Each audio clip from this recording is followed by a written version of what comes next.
Hello, ladies and gentlemen. It's my honor and pleasure to introduce PapaSmithy, the head honcho at Flyquest, the president. That's the title, right? The president. Leaguepedia is not president incorrect. And chief gaming officer. I got two titles, really? president and chief gaming officer. I guess the way to break that down, because it's like, what does president mean? What does chief gaming officer mean?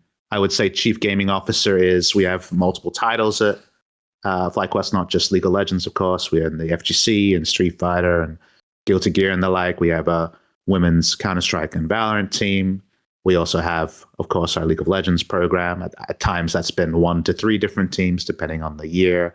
Our Counter-Strike boys, the Aussie boys who are at YamatoCannon. I was thinking about YamatoCannon because that's where you and I met 10 years ago. Maybe we'll get into that at some point. Marvel Rivals as well. So we have multiple titles here. So ultimately, between the owners and kind of like the games, like what games should we get into?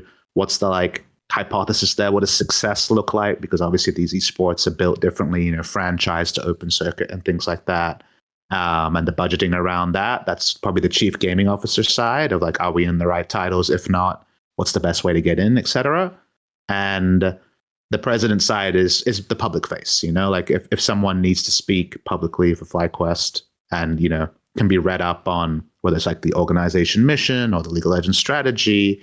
Counter-Strike these days, been doing my best to be the public face of that too. Just like offering myself up, because turns out I used to talk on camera a lot for some years back then. Feels like a while ago now in a good way. So yeah, it's a confusing title, but I'll be the boss for now at least. No, cool, because it's your like at your desk, the gold thing that says your title is the widest one you can order. I'm not even though I've got 2 titles, I'm not really a titles guy. Like to be honest, I don't even have a LinkedIn, and now I'm on the business side compared to like broadcast talent. So I was talent into general manager. That's like a competitive role, 100 Thieves, and then now it's much more of a business side role. I'm not in any of the like player group chats where they gripe about things or anything like that. That's what the general manager's for, Andrew Barton, who of course will come up a lot in our conversations today. So the player access part is less, which honestly sucks. I love working with young people. And now it's a lot more from time to time rather than like a direct part of my work product. But it's a good time over here. And obviously we've had some success that I imagine you'll want to dive into, and some hard times as well. So always happy to talk shop with you, Yamato. All right, I'm excited to get into it. The first thing that came to my mind now, as you described the 2 titles in terms of how your day to day looks like I can't imagine running so many teams at the same time. How does that function? Like how does a day of PapaSmithy look like? Yeah, I mean, honestly, not all days are built alike. Like I was, over in Vancouver with the League of Legends team for a couple of weeks there. And when it's a big international event, that's like one of the few times I get my hands dirty and actually get involved. For example, when it's an LTA day, I will go to the studio every week because it's my home game. It's where my heart is. But I'll sit in the crowd. I actually won't go backstage. And the main reason I do that, and this is like an on-the-job learning from being, first a GM into now a business executive for, we're closing in on 6 years since I stepped away from casting, which is crazy to think about, is that the best way to be able to manage a lot of titles is to hire smart people that you respect and give them control over those things. So Andrew Barton, for example, is someone who was a foil or like a competitor of mine back when I was a League of Legends GM. Andrew was GM of Evil Geniuses. I was GM of 100 Thieves from 2020 to 2022. We were kind of like both coming in as disruptors to the like Team Liquid, C9, TSM. CLG was kind of already a bit washed by them, but we were disruptors to the big names at that time. With new money, trying to find a way to like break into what felt like a old boys club, where if you didn't have Bjergsen or Jensen, how could you like compete at the top level? So both of us kind of pushed each other to be that new disruptor org, and both of us found success back to back. 2021, we won the LCS. EG, of course, famously won in 2022 spring.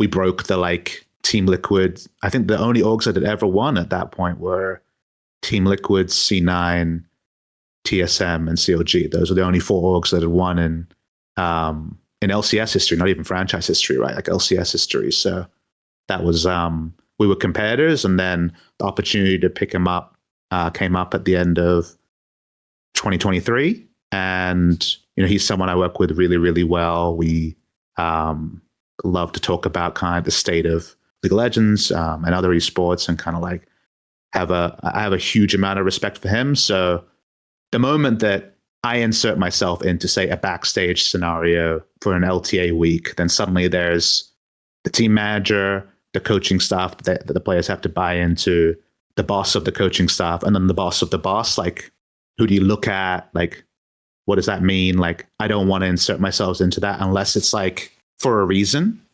And that was something I learned pretty early on as a GM. Shout out to some performance coaches and people I worked with that kind of like helped me with this insight, is that if the boss is in the room, what is the goal of that? Like, what, you shouldn't be in the room to like get something for yourself. It should have some benefit to the program that you're trying to create here. Otherwise, why are you there? And so I try to like track that with the boss's boss, and that like if I'm backstage, we're at an international event, and international events move a little bit differently. And so that's like kind of how I think about it. So for the LTA, I'm very much just a passenger when it comes to like the player's eye line. And if I see something I don't like, or if I have a question, I'll go to my general manager and be like, hey, I saw this, what's going on there? Or like, I'm not happy with the way we're doing this. So like, here's a reality that's coming up in a couple of weeks. How should we solve this issue? And then other than that, I'm like having like, casual catch-ups with the players or coaching staff about, very, very low stakes things, like I don't want to insert myself as a decision maker, because if I do, then I'm underwriting or making it more complicated for Andrew. So that's how I'm involved in League, which obviously is the title where I have like the most knowledge and thus the most ability to mess things up. But yeah, have similar people to Andrew in other titles as well, and just want to set them up for success. And I'll educate myself to be the best question asker. But if I'm doing a good job hiring, the person who I've hired has the vision, is able to answer the questions, and puts us on a pathway towards success. In 2024, across all of our titles, we picked up championships or qualified for international events, or like reached the like year-end goals that we set at the end of 2023. And then, yeah, trying to make sense of that, trying to support marketing into getting sponsorship and other opportunities from that, is the sort of thing where some days you're like lost deep in an email chain, or having a difficult conversation with a partner or with owners and things like that. And other days you're just opening scrims and wondering why your team's running it down. Like there's no 2 days that are built the same, but ultimately I'm hoping, in general, I'm just like watching on as the people that I've hired are kind of like moving in smart directions for the company, and then trying to support them in the best way I can. There's a very like clear red line, I think, in both of the positions that you had as GM and now in Flyquest, is that at center, the way I perceive it is your most important role is how you assess people.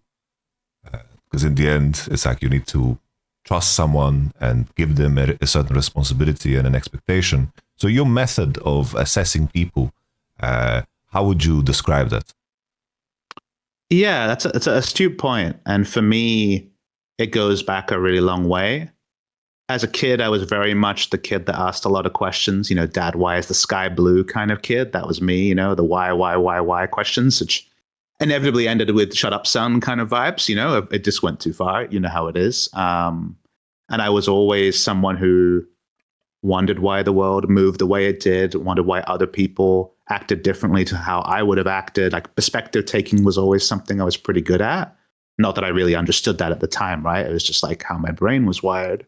And then in high school, I got the opportunity to study psychology, and it kind of like, I didn't really know what psychology was, and kind of got sense of that. And I'm like, oh wow, like this is like the thing I want to do. I'd been the kid who, when I grow up, conversations, I kind of knew what I didn't want to do, but I didn't really know what I wanted to do until psychology was put on the docket as an option. So I studied that for 2 years in doing the International Baccalaureate, which some people will know the IB is like a educational like system you do in year 11 and 12. I did that, and studied for 5.5 years at university in Western Australia, and then became effectively a school psychologist or a school counselor, depending on what term you're used to. And that was my job for 2.5 years, was going around kind of like a country doctor. I was like a country school psychologist, where I would go around and talk to kids, and it was like primary school year 1 all the way up to year 12, which obviously is a massive range of age. And I would say the thing that I enjoyed the most in that job, and the thing I was best at, was rapport building. Because if you think about it, a school counselor job, like most people who are watching this would think about a school counselor from the perspective of going to one, like whether they've been told to go to the school counselor because they did something wrong, or because their parents thought they should, or something like that. And it's like nerve-wracking, right? Like, who's this person? Like, why are they asking these things, etc. From the perspective of the practitioner or the counselor themselves, your job is effectively, hey, you're coming to this school. In my case, it was like once a week. Some of the smaller schools, maybe once every 2 weeks. Here's a caseload of people we'd like you to see. And then one day, meet 3 to 8, 10 people, depending on the caseload, and assess them, which effectively means, hello, Johnny, nice to meet you.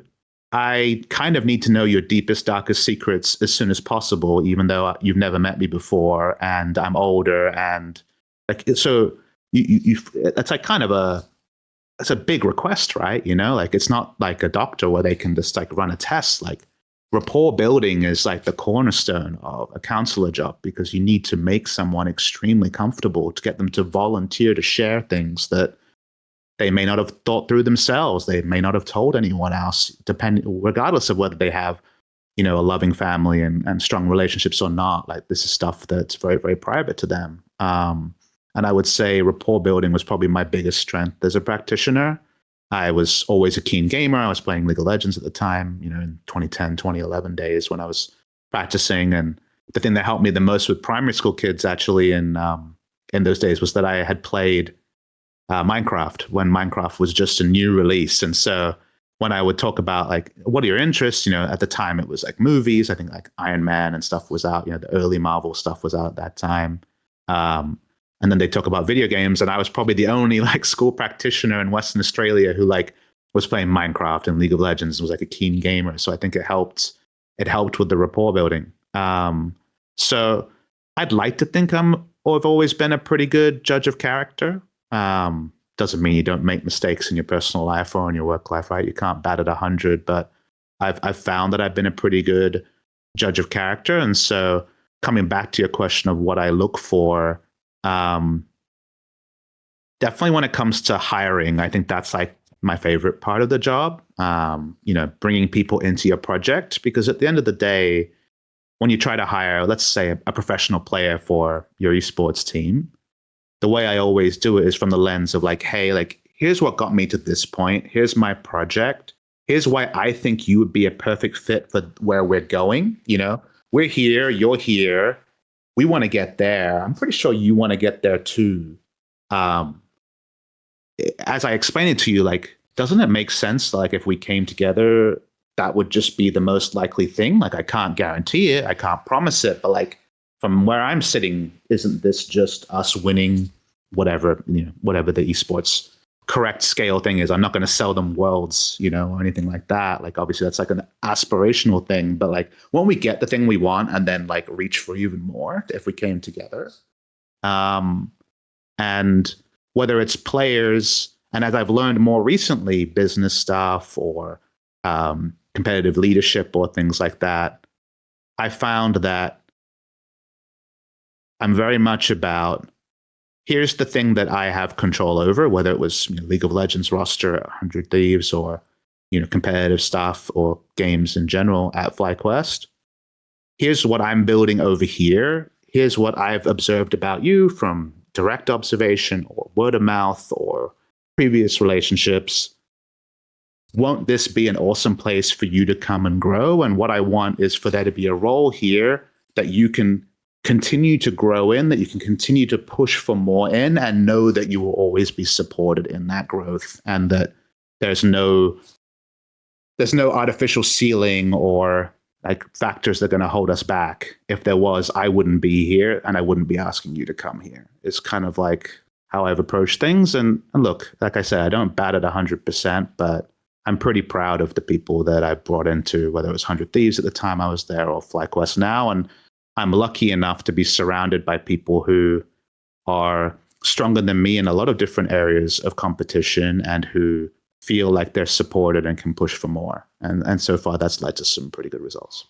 Okay. Yeah. That's good.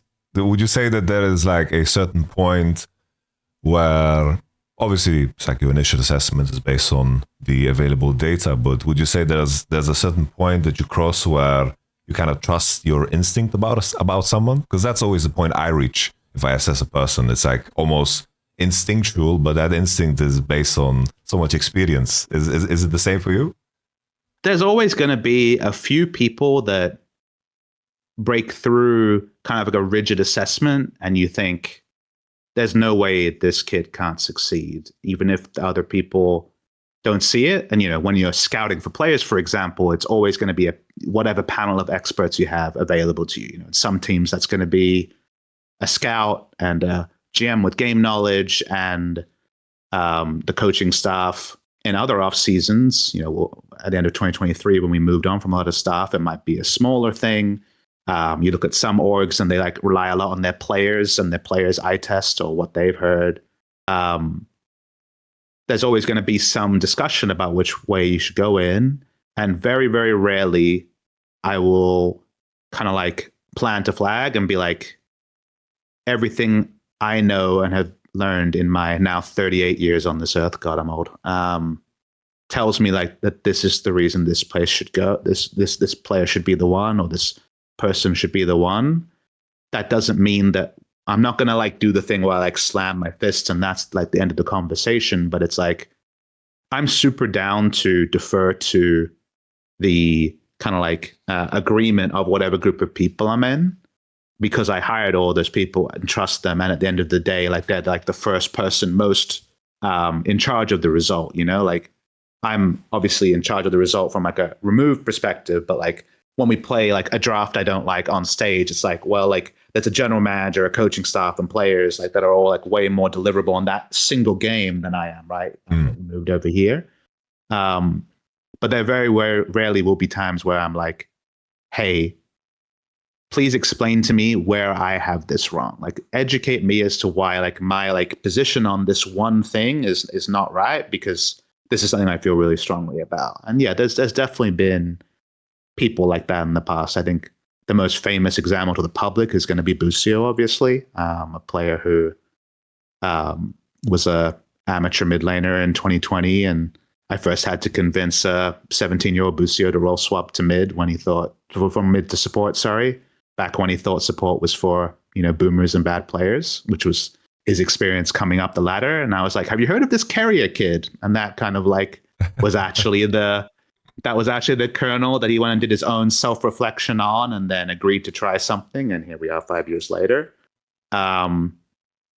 where there are definitely people who, and everyone has this in their lives in different ways, but there are definitely people where you're like, wow, this person, when it comes to like how they present themselves, how they communicate, their relentless drive to succeed, and then also their talent. And obviously talent means a lot of different things in League of Legends. It's like usually how they move their mouse and things like that, the scouting. If the eye test and the like personality screening and the people that you like confer and ask all point in a single direction, like that should be someone you invest in and trust. And the way I thought about Busio from day one was, if I don't grief this kid, isn't he just going to be a star? Like if I just do a normal job at fostering this person's talent, won't they just get to the top because they have all the sliders? Like, I don't know if you've played Football Manager or things like that. If they have like 99 sliders on FIFA or whatever, like you could, I guess, grief that person so they don't reach their potential. Just because you have potential doesn't mean that it's going to be seeds and sown, et cetera, whatever analogy you want to use. But if I just do a normal job, won't he just be great? And if I do a great job, won't he just be great? Like the reliability of the results is going to be much higher if I have the right eye test. And so there's been only a couple of times that I've kind of like been really sure about people. And yeah, those are the times where I'm a little bit more obstinate because I just have a good track record. So I'm still not going to like live and die on them, but I'm going to need a lot of convincing to not go with my gut on that one. I see. Okay, that makes sense. You know, without mentioning names, I guess obviously you wouldn't. But what are some, let's say, red flags that have stood out to you? Like, what are moments where you're like, oh, this is going to be not compatible with what we're seeing? Maybe contrary to what the initial assessment was of, oh, this play was so great, or this person did a good job here. There's so many, honestly. I guess how to approach this, I would say probably the easiest thing to talk about here would be kind of coaching staffs, I guess. You know, when I came into the 100 Thieves project, we didn't have a coach. We also need to make a lot of roster changes, and coming up with a coach I was excited to field was really tricky. And I think fans understand the perspective of like, how do I judge a coach, or who's the good coach? How do I vote for coaching staff with the split and things like that? But the way I always thought about coaching is like, it sucks when you can't even be like, well, this guy won, therefore he must be a good coach. It's like, well, you know, coaching is like at that time, at the end of 2019, I think how long had coaches been required? It wasn't more than 5 years. It might have even been more like 4, you know, like people had a coach and then you're required to have a coach. And when you're required to have something, the candidate list is like the person who you knew the best, or like the team manager became the coach or whatever. Like we hadn't had career coaches, and we actually hadn't really had the first generation of pros retire, you know, in 2018, 2019, you know, there still was the GOATs, you know, like Soaz was still playing, and like the first generation pros who had like lifted trophies or won a lot of titles in 2013 to 2016 was still largely playing at the end of 2019. So I think I was probably one of the first people to be really, really particular on coaches. And kind of the thought I had in my mind is that if there's a professional player who has extremely good word of mouth as being someone who develops their teammates and like takes over practice, or like, you know, will prep a presentation to support their point and is known to like bring people in rather than push people out. And look, I think a lot of us, I don't know how you are, but definitely when I'm like at my most stressed, I like push people away to try to like collect myself. That's like a pretty normal thing. People who, when they're very stressed, bring people in as much as possible as their natural instinct without being like paid to do it or things like that, I have a lot of respect of. And my hypothesis was, if someone's been an accomplished player, that doesn't necessarily mean an international champion, but like, you know, played at the highest level for multiple years, or, you know, won a title domestically, like whatever it is, doesn't have to be a world championship or something like that. And then has a reputation for being a good communicator and someone who brings their teammates in. Aren't they just like the best possible coach you can get? Because especially at the end of 2019, I don't know if it's different now. I've kind of had this hypothesis of like ex-players as my coaches for a long time now. It was still very much a like, here's this person who is a coach because I guess they've always been a coach, or they were a personality or something like that. I really hope the players respect him, and we should actually spend a lot of time trying to work out how to make sure the players respect him, because like there's a gap between where the players are, and the players are very, very knowledgeable about the game, and this person coming in. I just knew that if it was an ex-pro that was respected or had like been around the scene for a while, you were going to be, the floor was not 0, right? The floor was going to be a 5 out of 10. And then there was the potential, if I was right on the scouting, for them to hit 8 and 9. So like Freeze was one of the first people that I brought in because of his word of mouth, very, very good reputation as a pro, especially in his later years, when he was like a veteran in LVP and things like that. And I know Peter Dunn has said nice things about the times that he was like around a project with him.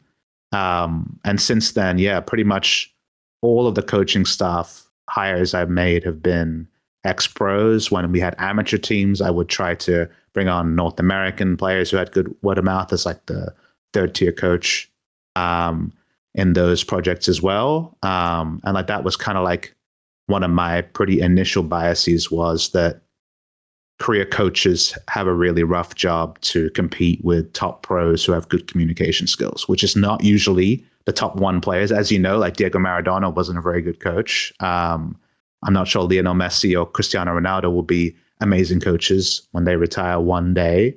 But if you can find the right people, they're there. And then in terms of players, I think that I was always someone who had a long-term mindset about the projects that I wanted to run. I always wanted to have a 2-year or 3-year time horizon for success. And that's something you have to negotiate. You know, like when you take on a job as a general manager or when you're in charge of a project, what does success look like needs to be negotiated with the person providing the money, whether that's a single owner or a board or whatever. You need to sit there, and at least I believe you need to like and truly understand, like, hey, like we agree that success is XYZ, and obviously it depends on the budgeting and things like that. I've been on orgs with championship aspirations both times, so it hasn't been like a keep the lights on project. They've been like, okay, we want to win, and I'd be like, okay, well, what time horizon? Because that affects a lot of different things. And then over that time horizon, getting there, I'm always going to be biased towards kind of bringing in people who can reach their career zenith on my project, rather than people who have found success on other projects and then are coming to my project. Because especially from the LCS, now LTA perspective, there was always the push to bring in the big name imports, you know, the people who had won in Korea and Europe. And the question I would always ask myself was, why is this person choosing my project, and why can they, like, what is the attraction of 100 Thieves or Flyquest to this person who's already won over there? And if it wasn't a insatiable hunger to win more and a mutual alignment that that person's best place they could go to win more was 100 Thieves or Flyquest, then I was always heavily skeptical that when push came to shove, they were going to buy in the way that I needed them to. So I think that usually manifests as younger players, just because younger players in general are very unlikely to reach their career success. But I'm always looking for people who are hungry and with something to prove. And probably the most, probably the way that manifests that isn't just like young players is been my appreciation of minor region players. If you think about our LCS success in 2021, Closer was on that team. FBI was on that team. You know, those were players who came from local scenes that were in complete disrepute, even as far back as 2019, 2020, who looked at an LCS team as like, holy crap, like this is like the only way that I can reach my competitive goals. Like this is like, going back to the TCL, going back to, you know, the OPL was sort of still around at that point, but was about to go, like, it's not an option. Like, I must make this succeed. Like, there's nowhere I would rather be than 100 Thieves League of Legends. Like, those sort of people, you know, when things get hard, are going to buy in because they're like super motivated and feel like they're representing more than just like, it's not just like, I can't eat if we don't win. It's not like that, because obviously they were good players and they were always going to get a job somewhere. But it's more, you know, all these teammates that I had back at home, you know, like I'm also kind of the face of their aspirations, of the fans' aspirations, you know, like I'm the aspirational figure for my home scene. Surely I have to like grind to make it work. I think those sort of things are, that's like motivation that can't be taught, you know, that's motivation that those people have. And so I found that the more people you can have that are hungry to push themselves to be the best in a project, the better. I would be in like on two sides. I'm in full agreement. I've had the exact same experience when I have found success in the hiring process, because especially the one that stands out for me is the 2018 Vitality project, because I had the opportunity to re-sign like the usual suspects within Europe that have made top 3 but never would win, and you would have a roster that everyone would recognize, and we would maybe qualify to Worlds but not do anything extravagant. But in the interview process with Jizuke, for example, I knew already he was a strong player. We scrimmed against him a lot. But when he basically laid out to me his story of how he got to the point where he was, the sacrifices he need to make, basically like running away from home and taking basically like a leap of faith without any, safety rope or anything to keep you. It was basically do it or nothing at all. And that right away, I knew that his motivation was in the right place, and it would be so easy to tap into that when, as you mentioned yourself, like when things get hard and things get tough. And on the coaching side as well, it's funny now that you're working with Nuktak, because Nuktak and Mithy were the two that convinced me to go into coaching. There you go. They convinced me to go into coaching because I had experience playing with both of them. I played with Mithy back in season 3, and back then Nuktak was with the Lemon Dogs project, and then Mithy joined Lemon Dogs, and I worked with Nuktak the year before. My first LAN ever, actually, my second LAN ever was with Nuktak. I remember because he was very young. He was 16. I was also 16. He brought his mother, and we played the LAN together. It was very sweet. You guys are the same age, right? Same, 1996 birthdays. I'm 95, but I'm 30th December, so there's like a little bit of crossover. But yeah, the big 30 this year, bro. You doing all right? Yeah. Big 30. Big 30. I mean, but to be fair, you was like a personality. Like even when I worked with you at I Am Cologne 2015, you kind of carried yourself like a 30-year-old back then. I don't mean that in like boomer territory, but definitely like I guess the kids would call it unk territory even back then. Yeah. Like you dressed well, you had like the power stance, like you had the power handshake. You've always had the voice, the kind of gravelly voice there, and so everyone was always like, "What the fuck? This guy's like 19 or 20 at the time." Like that was the part that always caught people off guard. So I feel like your age is like catching up to your rapport, but you're gonna get to be 30 for like 30 years, which is like actually a pretty cool thing, bro. Yeah, I hope so. I hope it lasts, because as you mentioned yourself, it's like the me turning 30. I feel like I've been treated like I've been 30 for the last 15. So, which is helpful, bro. I mean, when I was interviewing, when I joined Flyquest, 100 Thieves project was over, and I know we're jumping around here, but I like to like attack the point, and then you can ask the questions to fill it out over time. I'm not in a rush here. But when I left 100 Thieves, when that project reached its natural end, which we can talk about later, my first instinct was to go to Europe. Like I'm not North American, right? I'm an Aussie, and so I was here for the project, for the job, and had a very successful 3 years. And I thought, okay, my North American tenure is over. And then someone connected me to representatives of the new owners. They're like, hey, like Flyquest has new ownership. Would you like to talk to their people? And I was like, sure, why not? And I thought I was just giving free consulting. I was like, yeah, I'll happy to help them get the lay of the land, and if we have another invested good ownership, which I didn't know at the time, obviously now I do. That can only be a good thing for North America. And that obviously escalated, and the role came up through all of it, but the point I was making is one of the reasons why they went with me over why they liked me the most of the people they talked to, because they did a good thing, which is basically like, who do you respect, in this scene or globally who speaks English, like that we could potentially talk to? And they were very much casting a wide net of like personalities or people who are supposed to be smart about the game, etc.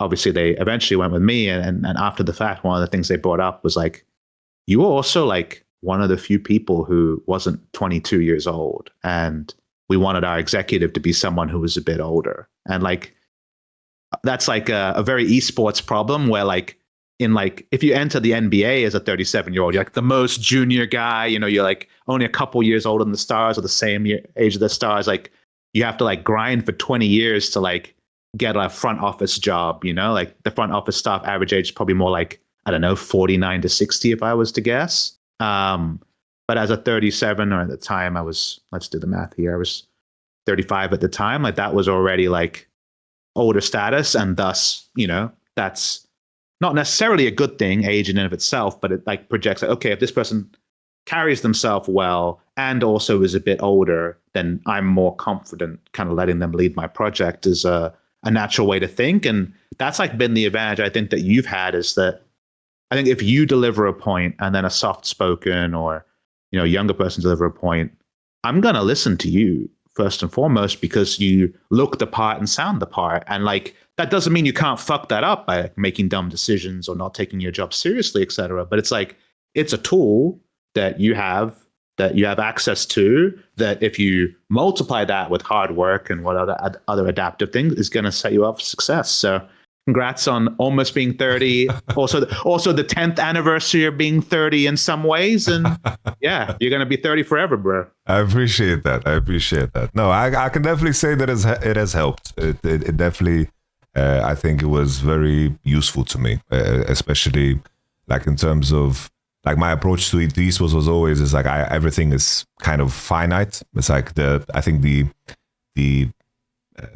it's almost like being the paranoia was very helpful to me in not knowing how what the future would hold. So I viewed every opportunity as the last one in a sense, and it opened a couple of doors that I was capable of speaking in front of a camera. And I was also very fortunate that before I jumped into the coaching limelight, that I had basically like thousands and thousands of hours in front of a camera just commentating the LCS in Swedish. And I think it's weird how that everything kind of bleeds into each other in terms of how past experiences, if you digest and kind of reflect over them, they tend to be useful to you in a strange way. They always kind of finds a way to slot itself in whatever comes next. I have that's what age really, if you ask me now, if you're a younger person watching, what does age bring? It's like a collection of experiences for you to draw inspiration from. It's like I've just done a lot of things both inside and outside of esports, and I guess I'm also have like the traditional degree and things like that. Like I've lived around the world, lived in Korea for 5 years, Australia, obviously, now America. Like perspective and experience and being able to distill that into a cogent point. Not always going to nail it. Sometimes I just talk on and on. Of course, this has the risk of being a 5-hour podcast. Both of us are guilty of that. I guess what age does bring is that it's hard to catch me out. Like I've kind of seen or experienced a little bit of everything. And I've tried to synthesize that into a recommendation. And like you say, like having those different experiences and now building upon those just with the 10 to now, I guess, because you were around in season 1. I know you always quote people that I remember, like Darkwing Jackson, things like that. It's like, we're almost getting to a decade and a half for you, bro, even at the ripe old age of 29. So that's the sort of thing that can't be emulated, like you can definitely always see when someone knows names in a Hall of Fame or knows names from the past from looking up a Wikipedia article versus someone who lived it, like and can actually give you the snapshot of like, as someone who was on the ground, this is what that felt like to be there at that time. So yeah, I mean, look, how do we add structure to this chat, Yamato? Because I'm sure there's some, when you asked about scheduling this, it was, I was still at MSI, and it was like in the throngs of the woes of European GMs and like the LEC struggling, and oh my god, we lost 3-0 to Flyquest. Everything's on fire. Of course, now G2 has won a best of 1 against Flyquest, so now Europe is obviously saved, and those were just too early, like prophecies of doom. So what's the best way to tackle kind of like this conversation? In my mind, it's like in the midst of all of that, right? It's like usually everyone turns into the best GM. Everyone has a solution on Twitter, on Reddit. Like everyone suddenly has a solution, and all these. What was your favorite one that you read? What was the one that you read where you're like, it's nice that you believe that? It's like teams don't practice hard enough. That to me is that one to me is my favorite. That one to me is. But you actually kind of. But you can own that one more credibly than almost anyone in the West because you actually theoretically, you were actually the head coach of Sandbox, like you were in Korea, the place that is espoused to have the hardest, the most, whatever word you want to use to qualify it, practice. And I've obviously heard about you talk about it on podcasts and things like that. Like, what is the right amount of practice, and what should the cultural norm be, and who should we copy, or how should we innovate? Like, I feel like you might be the world's foremost expert on that. So why is that the one that caught your eye? What is your official position on how hard should we practice?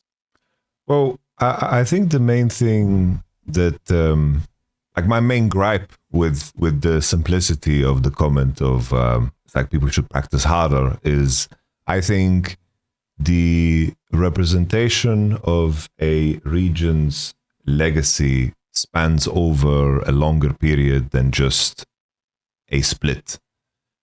And like in the context of like working in Korea, the main thing that stood out was just that the standard was set as such a higher of a bar. It's like the things that I needed to demand, a lot of them were already in place in terms of the solo queue hours, in terms of the expectations for, of course, what they need to prepare for practice in terms of being in the loop in regards to pro play. The routine was down. It's like even in the process of acquiring the players and then reaching the point of just being in Sandbox, they already went through a very rigorous process.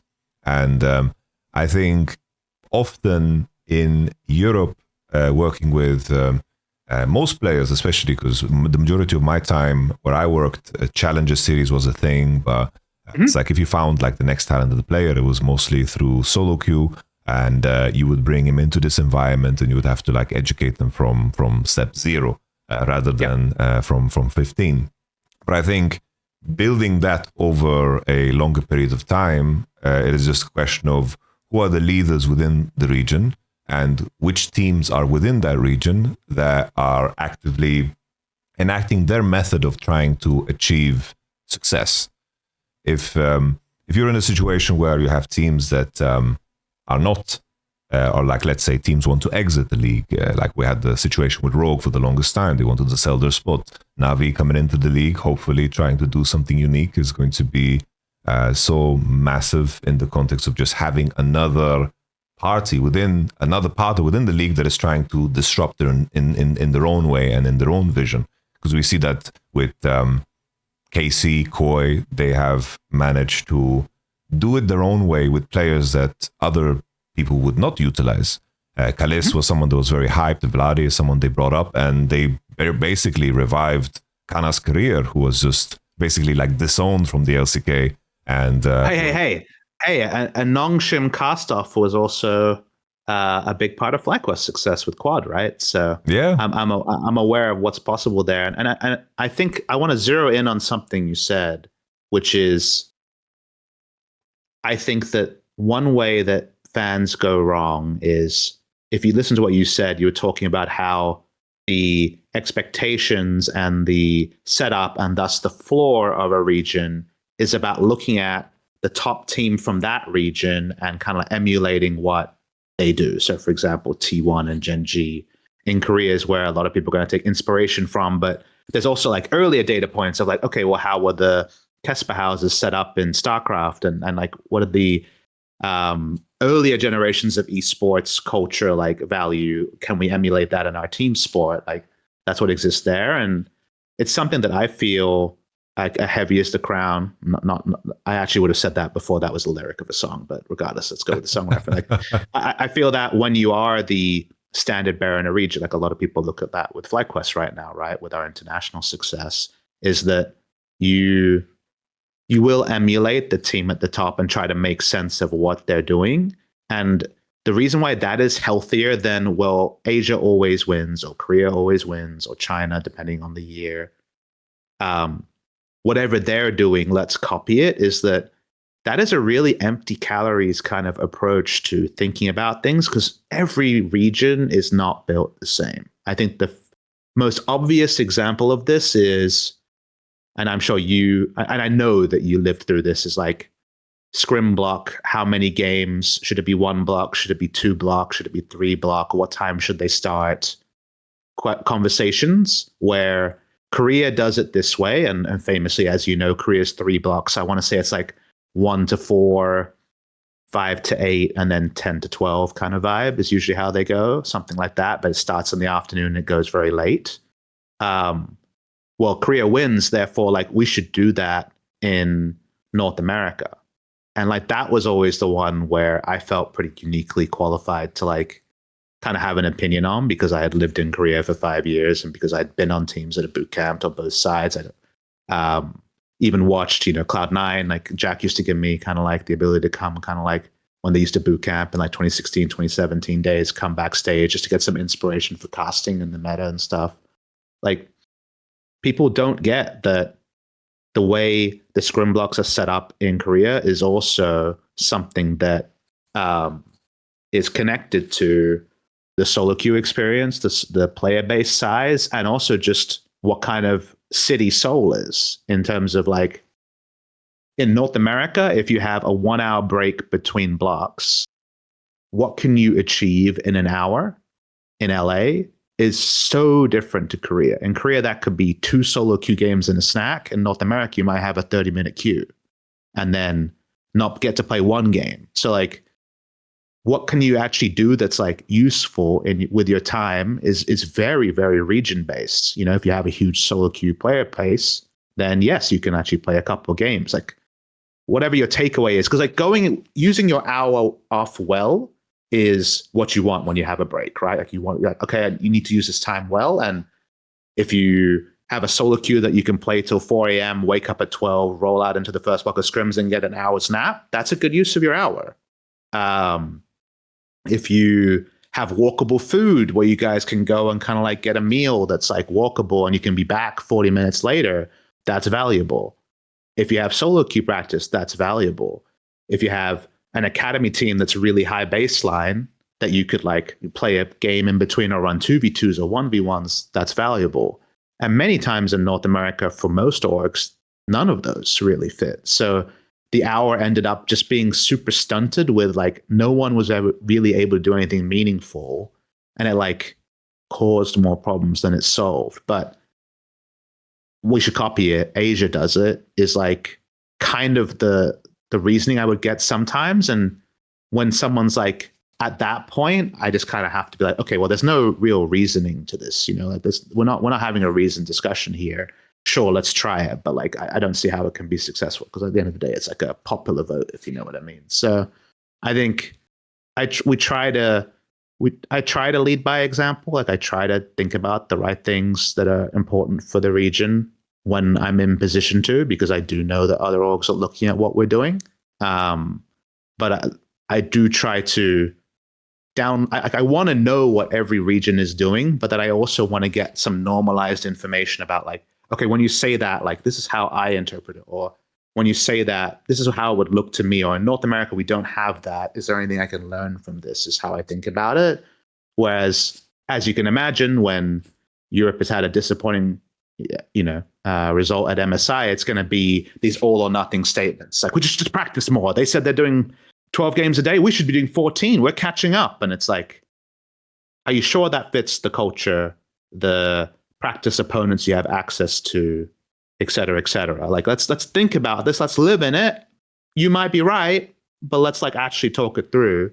That's not really how the internet works anymore, bro. We're just rage baiting. So I guess you got rage baited there. Just to circle back to the initial question, right? It's like how much you should scrim and how much you should push.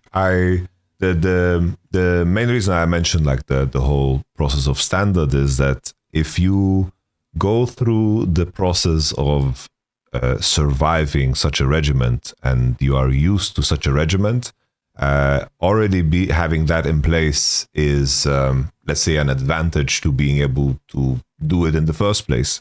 Because as you mentioned yourself, it's like the process was always, it's like we played 3 scrims after breakfast/lunch, and then we had 3 hours break, and that was perfectly timed with LPL and LCK being on. and the coaching staff would just use this to prepare for the second block. And then we had the academy team in the room next to us. So I used always the third block as our like experimental block where we were trying things, silly things like Sonataric or things like this. So everything was a lot more streamlined in the way it was built, but at the same time, I think there is a certain benefit in my mind to see and to know with players how hard you can actually push. As sometimes with some groups, some dynamics, they learn and gain more out of different things. And I think in my process has always been, there are certain things as a group that we believe is going to make our team go forward. And we should make sure that our schedule incorporates all of that, whether it's individual conversations or having, people always say it's like, oh, hanging out after scrims is all really, really great. It's like, is there a merit to actually scheduling that, or is the natural process of that happening more important? It's like having that conversation and having everyone bought into the process. I think in League, and especially in the West, I have noticed is so much more important because you have so many different cultures and backgrounds clashing. And if you manage to piece it together where everyone's on the same page, it can be very, very beautiful. But I think, for example, in Korea, everyone being culturally aligned can be a massive advantage because the standard is set. Everyone has a very, very, let's say, similar experience to getting to the point where they're at. And I think that makes setting the schedule and the standard a lot easier. But I think the commitment to 5 players in a team requires a very, very clear buy-in from all of the players. It's like you guys have to have a 6-man roster now, right? But I'm sure that the dynamic of this team even changed when Quad joined over Jensen, and I'm sure that there were adjustments that you guys needed to do in your workflow to accommodate Quad. Or how would you say that experience was? Let me tackle the first part of your conversation, which is one that I'm sure a lot of viewers kind of disengage from. The like, it's easier in Korea. Like, most people understand that Korea is a very collectivist society. Like when a threat comes to Korea, I'm not talking about like an attack, but like whenever there's like a commonly discussed kind of stressor to Korea, everybody is basically like, oh, for Korea's benefit and for the future generations, we need to like tackle this as a group together to make sure that we can move past this. Is kind of like the Korean way. And obviously North America is very much kind of seen as an individualistic culture, right? Like very much I need to carve out for the most for me and mine or my family or whatever like that. It's like on a very simple level. And so I think when you talk about kind of like what's possible in Korea and like how you try to create that in Europe or North America, but like there's different cultures at bay, or, like everyone says they're bought into it, but like in their heart of hearts, are they, compared to like maybe the more ease of that high expectation that's built over time in Korea? One of the advantages I've had is that in both, well, at least when I've been successful, is those things can be scouted for. Like you can actually have a thesis for, I want to create a successful League of Legends project in this region. Here are the things that I think are important to do that. And I think that's a step that's skipped a lot. I think that on the one hand, I think scouting is pretty poor. My first super rewarding thing that I did when I joined 100 Thieves, and if people forget, 100 Thieves over the course of 2019 was the worst team in the LCS. They finished last and then like third last or something like that. So they had the worst average results.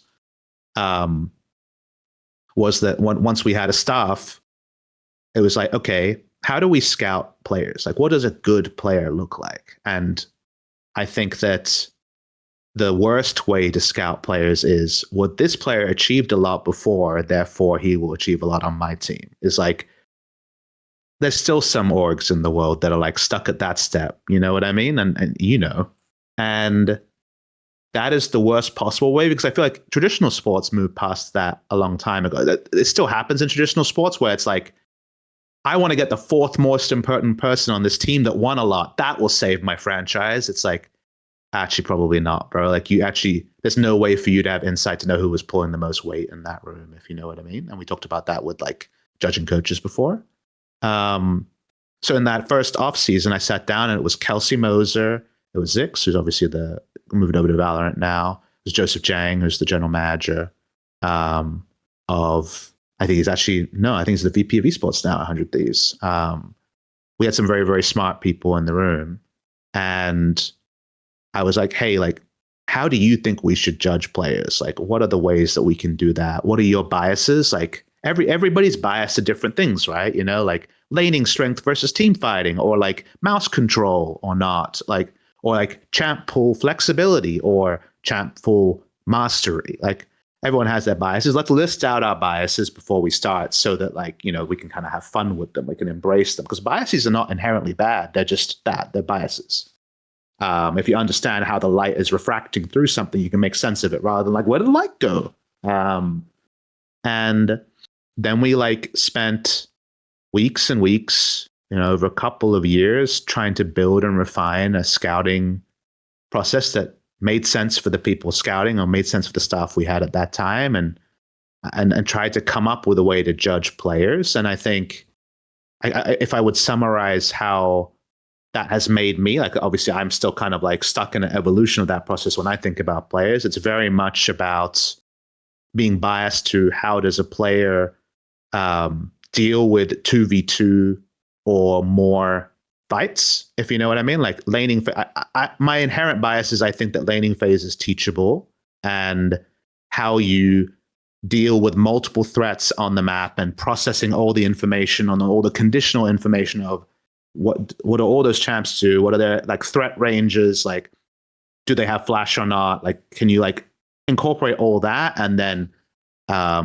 put out the maximum damage and do the maximum pressure in a 2v2, 3v3, 4v4, 5v5, etc. That's like my bias to what I think makes a good player. That's like usually what we're scouting for over here. Obviously, there's limits to that. You know, it's not a perfect science, but that's like where I'm at. But at the Flyquest side, I joined when we were already pretty deep in the project. Ended up being the 2023 roster. If you remember, that was the Prince Vikla roster. Okay. Where, you know, there was like an entire competitive team already in place, and then, you know, an ownership change happened, and then I was like the new person in the room, and I didn't want to come in and like blow up everybody's off season. Like, it was late, you know, it was like already November, middle of November or something like that. It was after World Finals, so I did not want to be, and they had like, Flyquest had always been an org that was like kind of like didn't have a lot of resources and had been struggling, and now new ownership came and there were more resources, and like this was their chance to like build the roster they thought was gonna, you know, they'd been denied from building for a long time, right? And so I very much came in and was like, all right, I'll support you on it. You know what I mean? Like, I didn't want to rebuild the plane as it was already like ready to be flown, kind of thing. And then the next year when we moved on from the entire roster, you know, the competitive stuff was rebuilt, the hypothesis around scouting was going to be pretty similar. Like, we brought in Andrew Barton. I think him and I saw eye to eye. Kelsey actually jumped over to EG and helped build their scouting systems with Empire, or Nasser, if you know him, who also came over. And so there was like enough of a through line there about what's a good player when it comes to like looking at their POV. But the one thing I introduced that had like the previous 3 years had taught me was I wanted players who thought about the game critically and didn't just kind of judge what they should do from pulling up an OPGG of what Chovy or Ruler or whoever was best in their role did. I wanted critical thinkers who could like reflect on information and form their own conclusions rather than just people who would like copy Korea. Because I think in general, in North America, where you have a very suboptimal training environment compared to basically any region other than maybe like Brazil. Brazil probably has it worse. Just in North America, with the quality of solo queue, with the lack of practice opponents, like, you need people who are going to come up with their own independent conclusions rather than just try to put into place what they hear that is happening in Europe or Korea or something like that. Because you just won't be able to put in the same, you can't put in the same volume. You can't kind of like practice against people who are way better than you and have them break you down. Like you actually have to independently come up with original thoughts, try to enact them, understand that you're enacting them in a suboptimal scenario, and then put them into place on stage and kind of see what percolates and what doesn't. And I think that was one of the core tenets of our 2024 roster, which, like you mentioned, is the current roster minus sixth man and with Jensen instead of Quad. Was here is a group of people that 4 out of 5 especially are kind of like built that way, that they really think about the game and they can extract a lot out of odds, or they don't come in with preconceived notions, or they aren't, already tainted by being in North America and thus looking down on North America. Like they all came in wanting to learn and build something in our team. And that was a core thing. And if I told you that about a group of players and brought you in as a coach, because the coach, like Nuke Duck, was actually the last piece rather than built with the players in mind, I'm sure that you would be able to hit the ground running with a group like that if you could be confident those 4 players kind of had those characteristics. But when you're built into a project, I imagine most of the projects you've been a part of, 2 or 3 or 4 of the players might have already been there, whether they were on contract or they signed before you signed, etc. And then you're like trying to like, okay, this is how I am. I'm trying to get them, and like hopefully they'll buy into this. If you could actually start with that, if you start with that and then inherit a group that's set up for the kind of program you want to run, like Yamato wants to run, then you don't have that 6 weeks of like, I hope this all works out. Theoretically, you're set up to succeed if you've scouted well. And I think that's the thing I tried to introduce with the Flyquest side that I didn't have the perspective of 100 Thieves is if they're coming in browbeaten to North America and the realities of North America, how am I going to reach these goals if they already feel defeated on day one of the boot camp, No, that makes a lot of sense. It's like, I think the recognition of the flaw of the region, I think that's always, it's like you look at it and you vet for people resilient to it. Because there's many examples of where conditionally things are not set up to succeed, but there's so many outliers in many different things, whether it's Dagestani wrestlers or certain universities that Mongolia and Counter-Strike recently, right? Yeah, like look at the Mongols yeah. are a top 5 Counter-Strike team with Mongolian players, and that is not a region that's ever had any success for the League of Legends. I was surprised when I saw. I thought the population of Mongolia would be far greater than it is, but it's like 4 million people, and I'm like, what? Yeah, it's just so. And massive. they're a top 5 team in the world. Like this is the equivalent of like, CFO being a top 4 team in the world. Like actually consistently playing the like other Korean teams, not just like there's a certain amount of slots, but like literally it could be 100% Korean. If they wanted it to. In this case, they're like overperforming in such a way. And the reason why I bring them up as an example is I know you're a little bit familiar with them, but one of their latest issues in the first half of last year was stage choking. Like they would do really well in the online games, they do really well in the studio games, and they would get to the stage and they would choke. And everyone's like, well, just get them a sports psychologist, bro. And then it was like, okay, pause.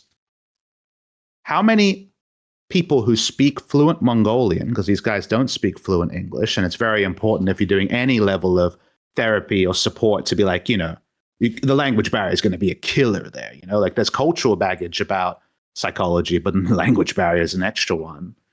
Like how many successful Mongolian speaking people can like understand the scope and level of competition that this team is going on and provide legitimate feedback that can be integrated? And the answer, I believe, for the longest time was 0 people. There's no one. Mongolia is not, like a preeminent region or relevant in any other sport. Like there's nothing to this degree. And so, like, they actually had to, as a group of very young players, kind of like take it straight. Take it raw. Like just get in there and lose, and then like come together as a group of Mongolians taking on other challenges, and eventually they worked their way through it. But there's a reality they may never have been able to, and there was no import kind of performance coach to help them that existed, and that was just the part and parcel with being a Mongolian Counter-Strike team. And those are the sort of scenarios that you're in when you're not in Korea. You know, like there's so much cope about, you know, well, if we were in Korea, or if we had this, blah, blah, blah. And it's like, well, great. Well, you're not. Like, that's not that the scope of this project doesn't include it. It's not an option. The format doesn't allow for it. How about we solve, let's be solution focused rather than problem focused. And I will say, as a free advice to anyone out there, if you can become a solution focused person or migrate from a problem focused mindset into becoming a more solution focused person in any part of your life, it will help you so much. Like if you allow yourself to be kind of like see these like problems that you can't get past and kind of like you end your participation there because the problem's so big, why would you even bother? That is going to be a ceiling for you that requires like a lot of things to go right or someone to lead you through. But the moment that you can try to find the light, that you can aspire, that you can reach towards day-on-day progress, and it doesn't matter how big that is or how fast it comes, the moment you can update your mindset to be like that, then anything's possible. You know, regardless of whether you're a North American solo queue, 40-minute queue, or Instapop playing against Ruler and pays every game. Definitely. I'm in full agreement with this idea being extremely powerful. I think definitely in League that like for players often just because you are playing a game that often changes, there is so much opportunity to be taken everywhere, because I think a lot of people are stuck in that mindset of being overwhelmed and feeling like, let's say, hopeless. And if you're not, there is many opportunities. If there's a will, there's a way. And I think those are the players that have always been those are always the same players that are winning and always at the top.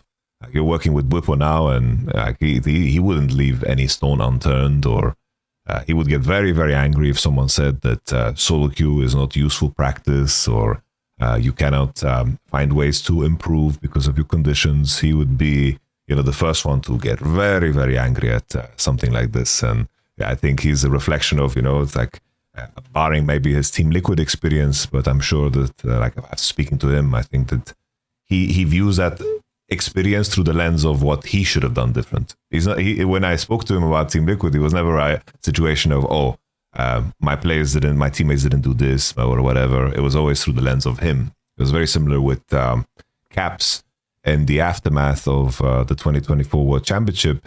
When we asked him, me and Dom, we asked him about, we were like, so you have two teammates now, you're moving on from them. How does that feel? Like, what are your thoughts about it? And he viewed it through the lens of, if I was more diligent about figuring out the lane swaps and bringing us together, we would have wasted a lot less time on the bootcamp.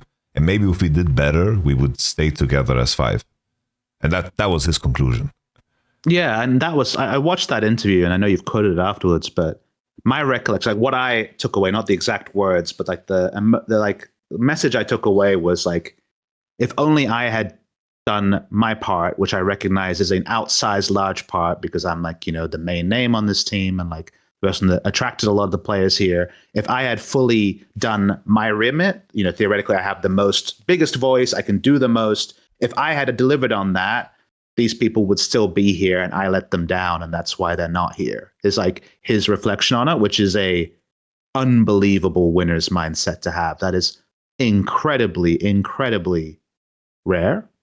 The best players out there, most of them don't have that mindset, and that's not even a bad thing. I'm not saying like everyone should think that way, because that is a crazy outsized mindset to have, because you actually have to know, you have to recognize how much power you have over a situation. Caps has the most power over G2's League of Legends situation. Like if he's like, get this player out, the org is gonna be like, yes, goodbye. And if he says, bring this player in, the org is like, well, I want to make him happy, so I'm gonna try, like regardless of like whether it's the best thing or not to do. Like let's say like he wants this player over here, and even as the org, you're like, I don't think we can like make that buyout happen. Like it's gonna be really hard. Also, like my scout said that guy might be better. You're still getting on the phone trying to make that happen, because you need to go back to Caps and say, hey, look, we tried what you wanted, and for these reasons, it wasn't possible. If you're like, I didn't even bother calling, then you're like, that's like not an option, you know, because it's caps, right? And so,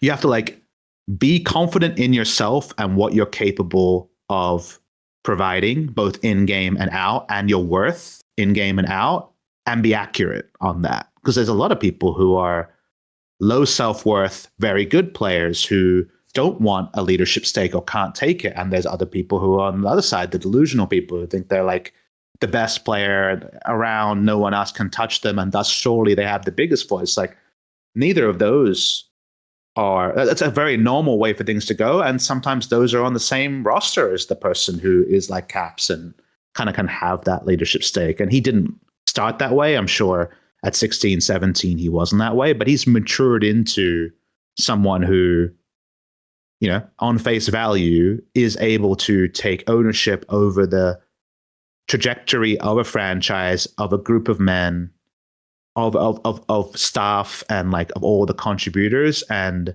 take personal accountability on things publicly. Like, that's, I wouldn't ask anyone to do that, what he does, but when he did that, I was like, fuck, man, like, wouldn't it be awesome to have someone like that in my org? And that's not saying, that's not a fly capsing, that's a, what an impressive young man, regardless of field. Like, that is someone that you would love to have in a room, and kind of like, you know, when the panic, in the panic room, when you need to go through any emergent situation, someone like that is going to add a lot of value to a situation.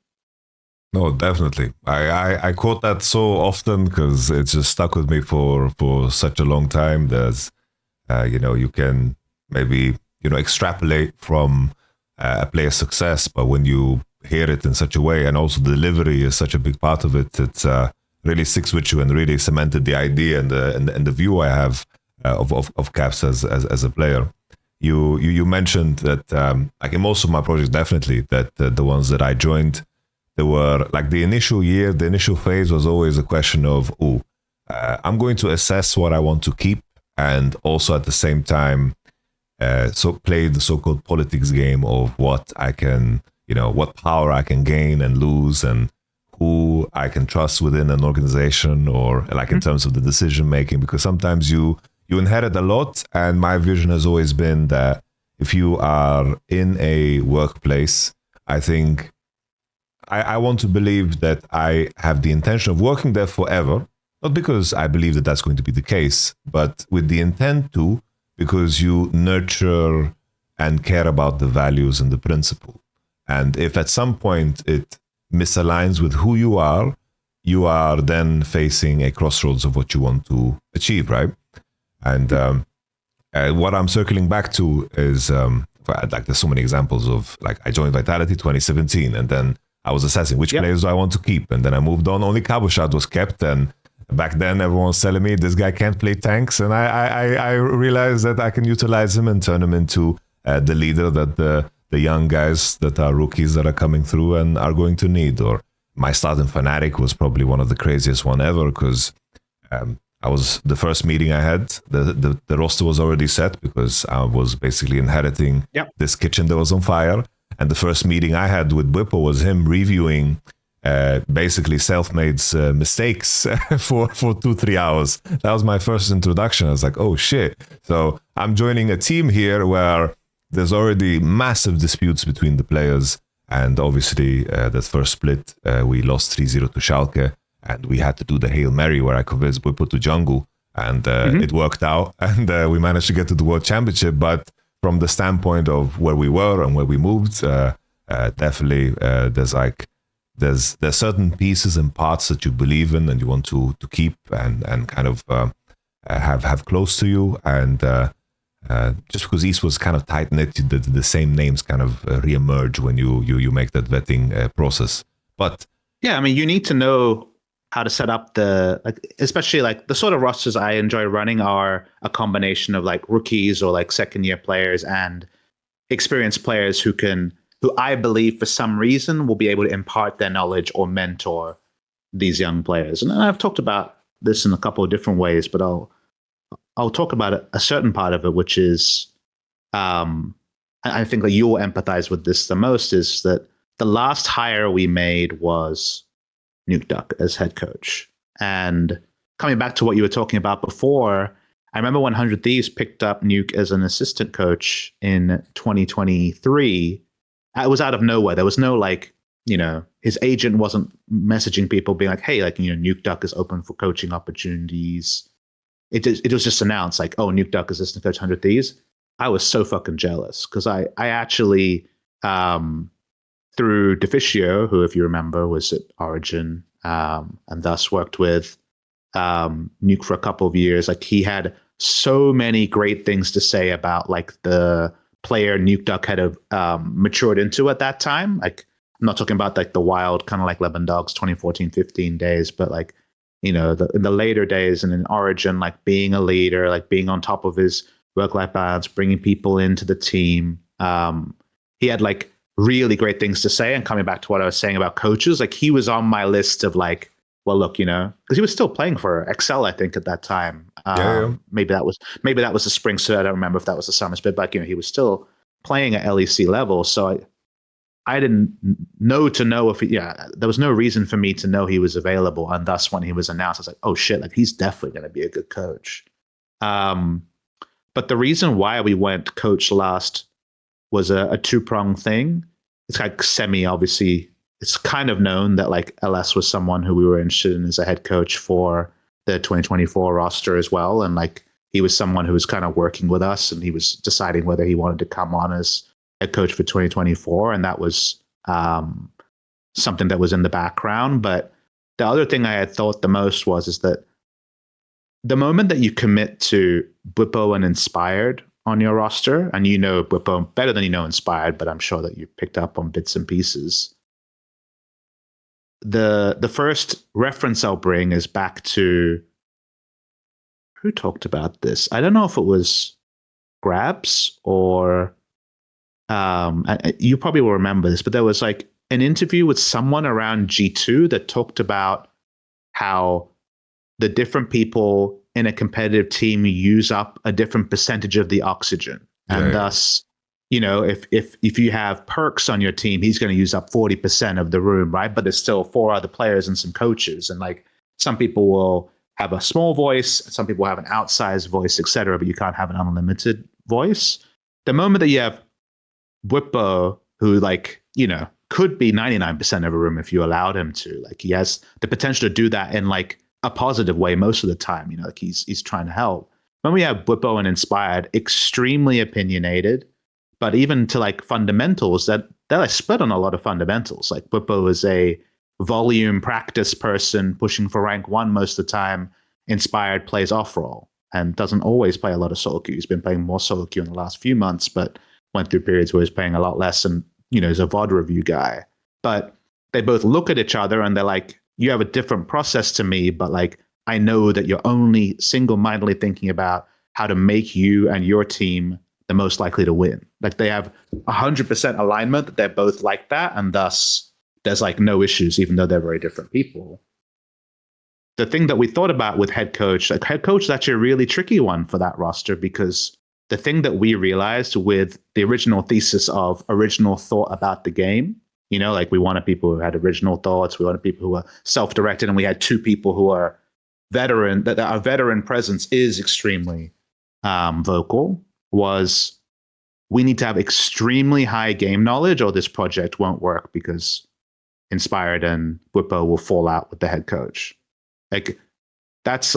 So like at that time, Nuke had been basically like third coach, second to third coach on 100 Thieves, like he wasn't the head coach there. And when it came to like the life skills, kind of like the sort of stuff, in Korea, they have like the game knowledge coach and then like the older kind of like life skills thing. And that's not Nuke's strong point. Like he's obviously evolved, he's getting better at it. But in terms of like, this is like my thesis of coaching and like, here are the deliverables I make, like those are not Nuke's strengths, but he has almost unimpeachable game knowledge. He's extremely smart about the game. And even though we would have to compromise on some of the other stuff there, will it always be the perfect learning environment for our rookies?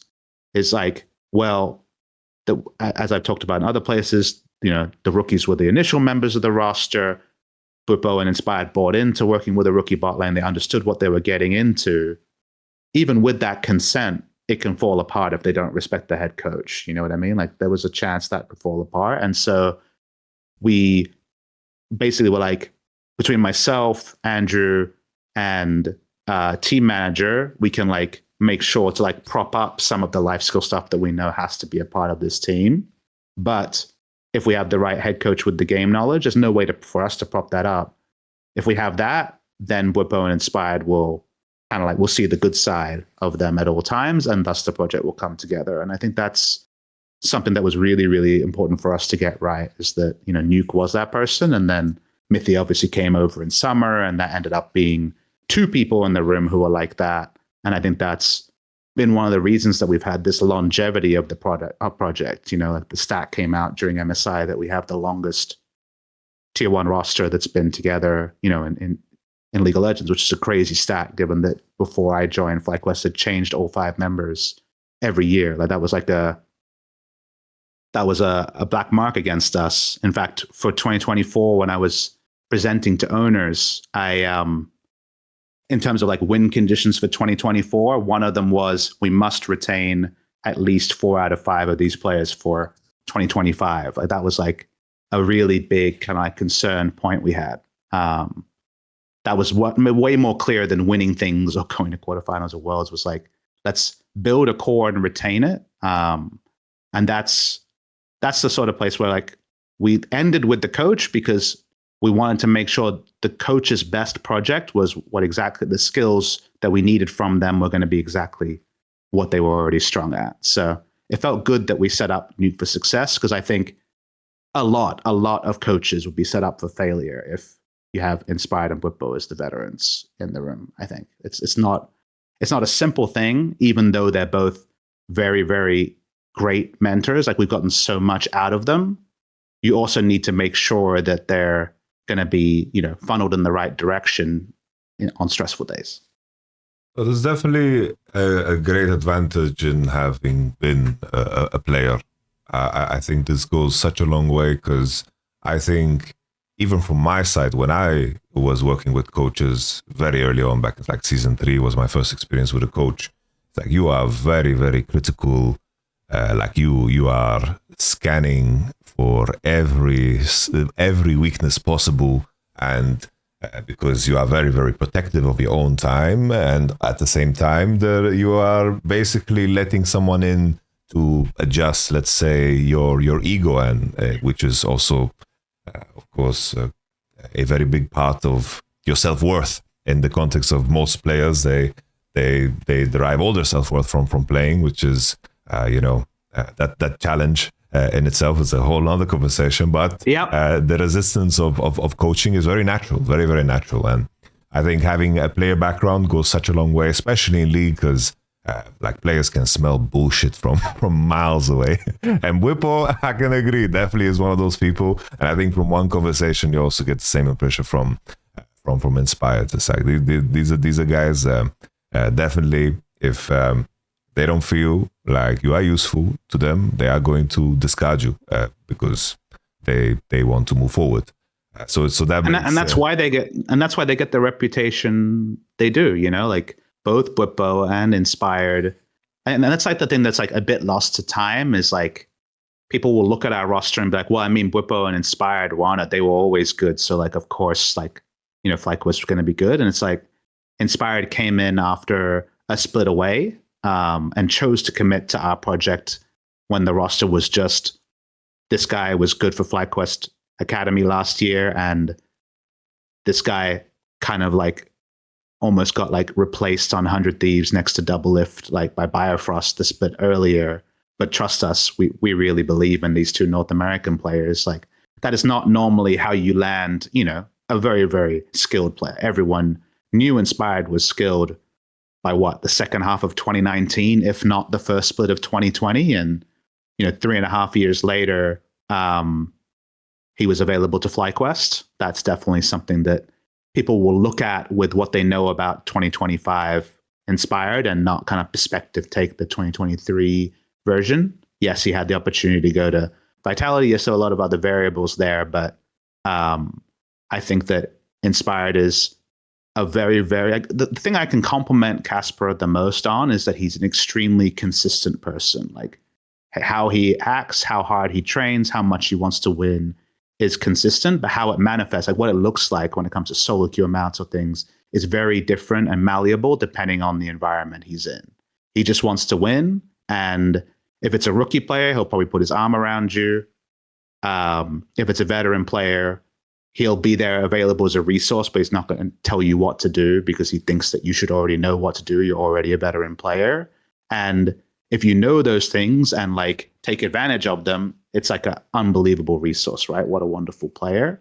But I think he should have had lots of lofty opportunities at the end of 2023, and people didn't see that. And credit to Andrew Barton, who had worked with him at EG and vouched for him and was like, no, this guy, doesn't matter what you've heard, trust me on this. Like, we obviously got so much there. I think Bwipo was off for a year after Team Liquid. You know, it was mostly streaming in that year. And throughout 2023, I'd heard like, you know, Bwipo was down to play Academy if you want. Like, he was like available and like advertised to teams that whole year, and no one had taken the plunge, which doesn't make sense to me. Like, he's about the best possible player you could bring in if you have talented young players. If you have like 4 people set in their ways and then add in Bwipo, who's a very specific personality, like, yeah, that might not work, right? But if you want someone to tell a young, talented player how they should think, or at least challenge them to think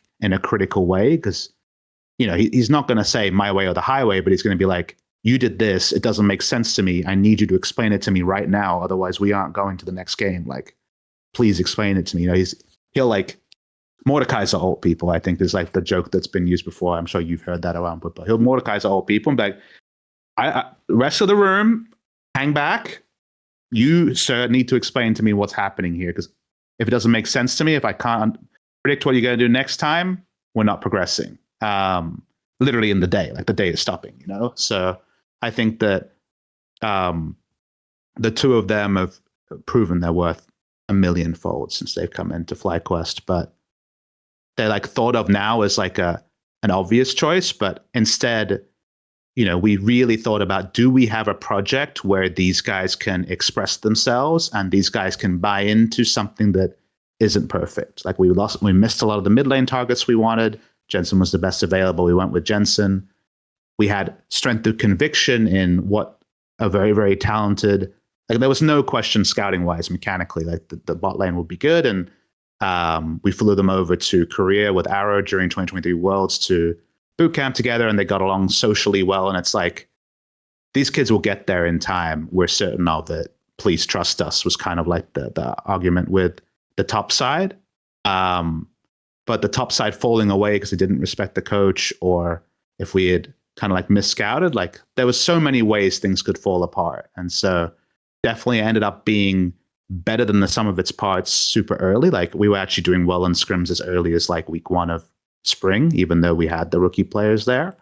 So we've been able to maintain a winning culture for a long time. But yeah, I think it is one of the laments I have is like, there was a lot of risk about, you know, Bwipo after a break, Inspired after a break, Quad after an extremely failed stint on Nongshim, and then 2 North American players nobody really knew much about. I'm not saying that I could ever have anticipated the level of success we've had with this roster, but I at least know that the framework for why we went with it was sound.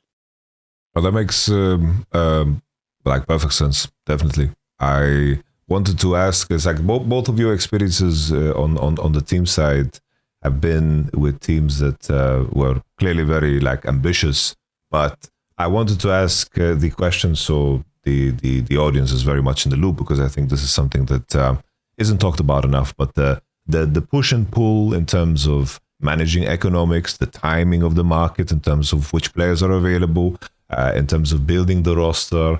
How would you describe that process of like assessing the moment in time that you are in, and how you, for example, build a vision that is realistic? It's like you've touched on some of the parts, but if I ask you this question directly, what comes to mind?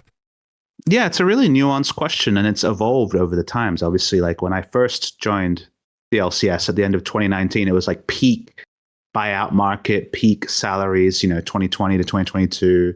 But it was also the belief in the market at that time was if you can't sign Bjergsen or Doublelift, Bjergsen, Doublelift, or Jensen, who were all residents at the end of 2019.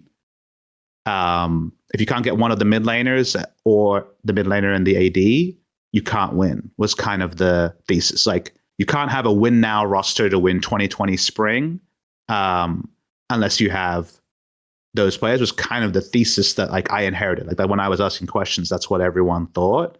And definitely coming in as like an org that was already like becoming desirable because of the merch and because of the clout and because Valkyrie and Courage were taking off and Nadeshot was already big. Like, people were down to join 100 Thieves. It's just 100 Thieves League of Legends didn't have, like, at that time, it's very much like, okay, who am I playing with?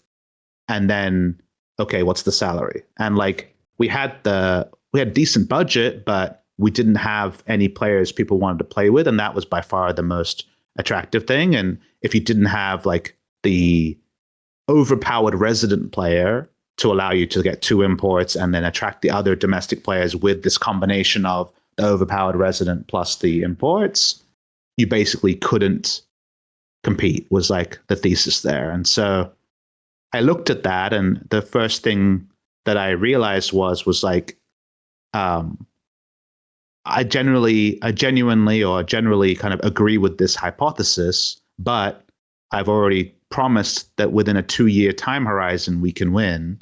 If I can't win now, how do I win later? And so that led to a lot of investment in Academy and 100 Thieves Next, which was our amateur team, because I looked at it and it was like, Academy is on site, therefore there's a lot of people who are in high school who can't compete, who can't, commit to moving to LA to play Academy.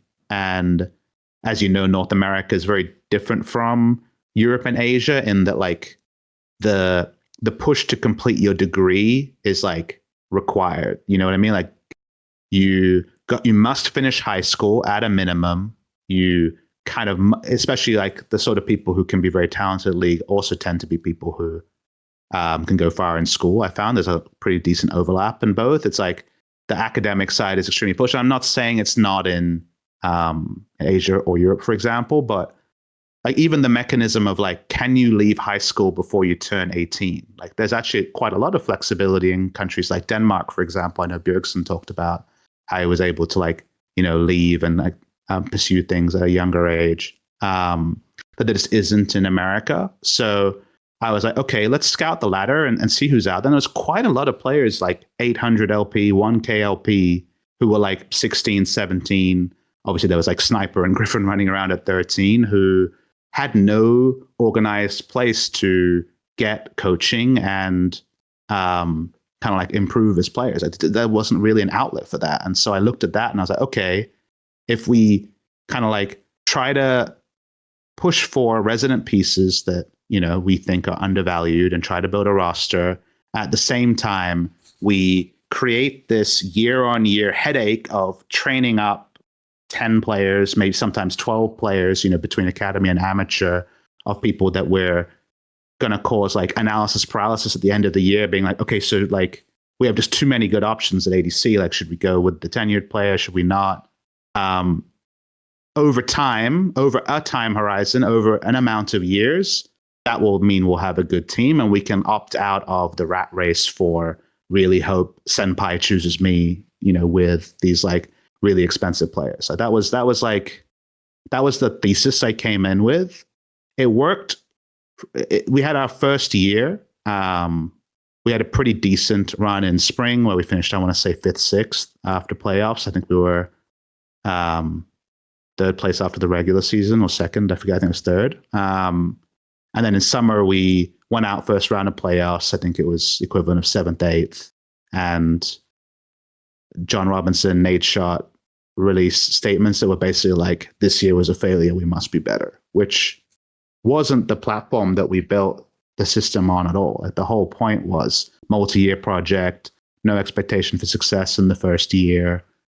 Okay, we're building these amateur players for a longer thing. And that was like the first reality check I had on the team side, where it was like, we've changed our minds. We want to win now. Was like what happened 1 year into the 2/3 year plan.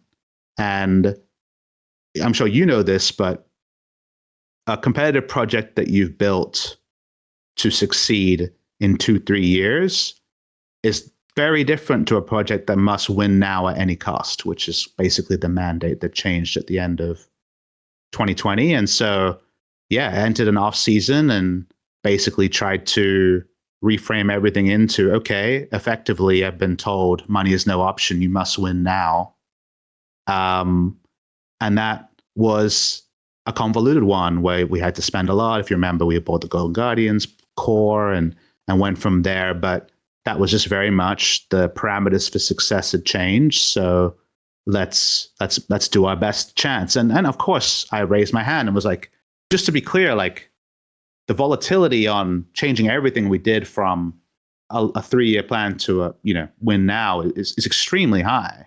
But they were just basically like, well, that's the result you need. So that was like that was what we endeavored to do. And ultimately, after bringing in Abadaga for summer, we were able to do that. That was the way that was done, like with extreme amounts of money spent on buyouts. Like that's not what I got into the space for. That's not what I'm passionate about. Like I'm not like a buy 5 stars and hope it gels right guy. I want to like thoughtfully kind of, have all the pieces slide into place thing, but that was the mandate and that's what we went with. And so, yeah, I wanted to like share the specifics there because whatever hypotheses you have or whatever time horizon you have, the thing that I feel the most for, people whose only esports experience is on these teams that don't have championship aspirations is that management appetite for what success looks like is very fickle. It can change. What's good on one day can be different on another day. That's just the reality of sports and competition. You're the figurehead built to kind of reach goals, and those goals can be fickle. And that's what I try not to. That's the opposite of what I did when I was in that kind of like elevated position at Flyquest. Was very much trying to start a longer term project where, my goal list for 2024 was basically only like no goals for 2024 spring. It'd be cool if everything comes together. Maybe we could qualify for Worlds, but retaining 4+ of the players for 2025 and building on the things that do work in 2024 was like the success condition I promised ownership, and was because again I was one level above. That was like my way to make sure that the environment was consistent below me, that everyone understood where they stood, and that things were going to be a lot. The year-on-year progression was kind of like promised from 1 year earlier, and thus made for a very kind of like chill off season at the end of 2024. Obviously helped by the fact that we won, but if we had not qualified for Worlds, but like finished like 4th place or something, and yet still felt really good about our bot lane and what we're seeing on the top side, we were not going to blow it up just for the sake of blowing it up. No, that makes a lot of sense. I feel like if there's one key criticism always, like in the conversation of GMs and GMing in general, it is that sometimes the experiences that a lot of GMs and people in, let's say, positions of decision making is that they act very, very reactionary. Where you are in a situation, you have outlined how the process is going to be, and then it's like, oh, we just had a 0-3 week. Now we need to something needs to change. Something needs to change. I need to have individual meetings with all of the players. I need to break down what the problem is. I need to find the root cause. And it's like, no, like we have already put the processes in place. We need to let things play out. We need to let things breathe. Because I think everything in a lot of cases things are short-term driven, and I think the reactionary part can also be poisonous from the other side, where I think a good example is Fnatic in Europe, where I think the results of being second, being close to beating G2 and getting to the World Championship has created almost a point of stagnation, in the sense that you held on to something that couldn't really grow. Because I'm sure with the decision of them moving to Poby, they were still dealing with a lot of information they already had about the nature of the players they already worked with for 4 years. So like that reactionary element is like people out there, they want to complain about something. That reactionary element is often the danger. As a follow-up, was that like the main attraction of moving then from a GM position to a president position, that like you wouldn't get, let's say, rug pulled in your vision? The conversations with Flyquest, how did they go down, and was that a big key selling point? Yeah, as you can imagine, the rug pulling or perceived rug pulling, or kind of like what does good look like for the program, kind of like changing based on the season, if you know what I mean, was something I was very unhappy about. And we had like, hot desks, or like, like the open desks that like different people sat on. I would sit on there with Mark Rubino, who's actually our creative director, now director of marketing here at Flyquest. I brought over from 100 Thieves, and I would lament, like, if I had the choice, it would be like this or like that, like as everyone does, like I do this about my actual job, but also like what Manchester United's up to in the transfer market, like, well, if it was my choice, we wouldn't do, sometimes it's empty, sometimes it's constructive, sometimes it's destructive, right? And then, yeah, the true attraction of the business, of the Flyquest opportunity was a put up or shut up moment. They were like, well, you're effectively going to be co-CEO. Do you want to do that? And it was like, oh, was I full of shit when I was saying these things sitting there at 100 Thieves, or like, was I not? And I realized I would never get an opportunity like that again, which similar to the opportunity to be GM of 100 Thieves, right? Like, that was a Twitter DM from an executive of 100 Thieves that I was like, wow, I'm like a talent, and this, I know that general manager is a very like senior role. Like, am I the right fit for this? Is it the right fit for me? Kind of thing. It felt like the same way at Flyquest, and yeah, it was very much this is a unique opportunity to practice what I preached. Like I had to have a lot of strength and conviction of myself to do it. And coming back to the point you were mentioning about kind of like, roster continuity or not, or how close are we or not. The person whose job it is to work out how close you are from the thing you want usually isn't the person who has that knowledge innately, if you know what I mean. Like, oh, we finished second, so like we must have been really close, is a way that like I imagine a lot of people who have control of the money think. But like, are they actually asking the game knowledge people below them whether that's true? Like, maybe it was a meta-related overperformance, maybe it was other people had invisible issues going on. I think being accurate on how close you are is probably one of the things I'm held to the highest standards on across all titles, if you know what I mean. Again, where I don't have knowledge of all titles at the same level, but I've tried to hire people that can complement me in the places where I don't have knowledge. And being accurate on that is what executives and money people want, is like, how close are we? What changes do we have to make, kind of questions. And my general thesis is that running back a roster that didn't achieve what you wanted to should be the hardest possible decision, because you've spent countless hours poring over all scenarios and evaluated that no, it's actually only a matter of time. Like, the independent variable here is time. Everything here is strong, and time is the independent variable. And if we give it time, we'll get what we want. Because the problem is if you give something that didn't work time and it doesn't get the result you wanted, then that's the opportunity cost of that would have been integrating a new piece or an opportunity in the market that may never come up again or whatever, and you can never go back on that. So choosing to stick with what you had that didn't work, it should be extremely, extremely hard. And that's like kind of always a thesis I've had.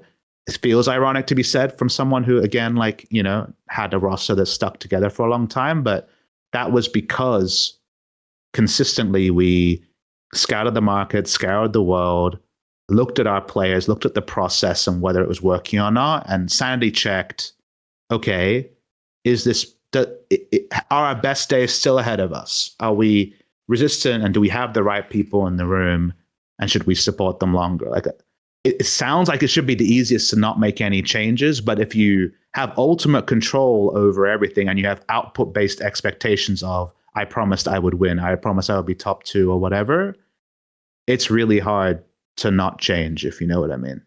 No, definitely. I think what you mentioned in regards to the accuracy of a measurement is like competition.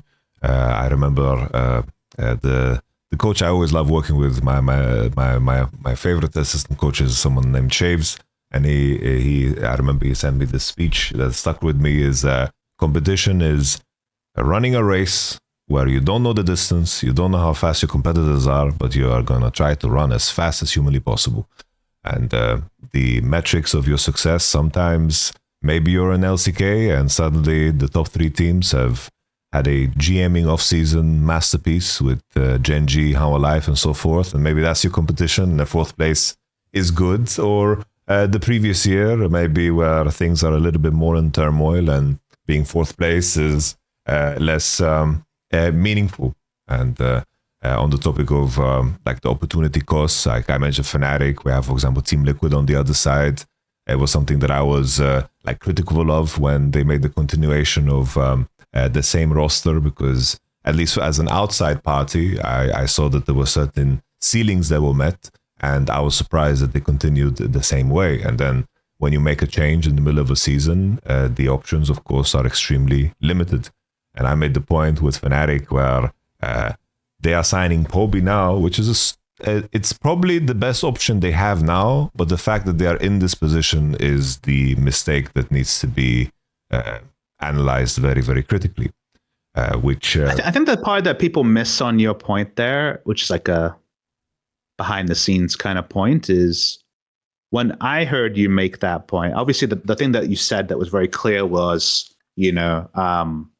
this project could not continue with the same 5 players. Like, it was too dysfunctional to just run it back. So they had to make a change, is like the part that you put out there. The moment that let's presume or assume that you're accurate on that. Like these 5 people walking into the building, it was going to be a fist fight for the rest of the year. So it's not possible, just as a simple version of it.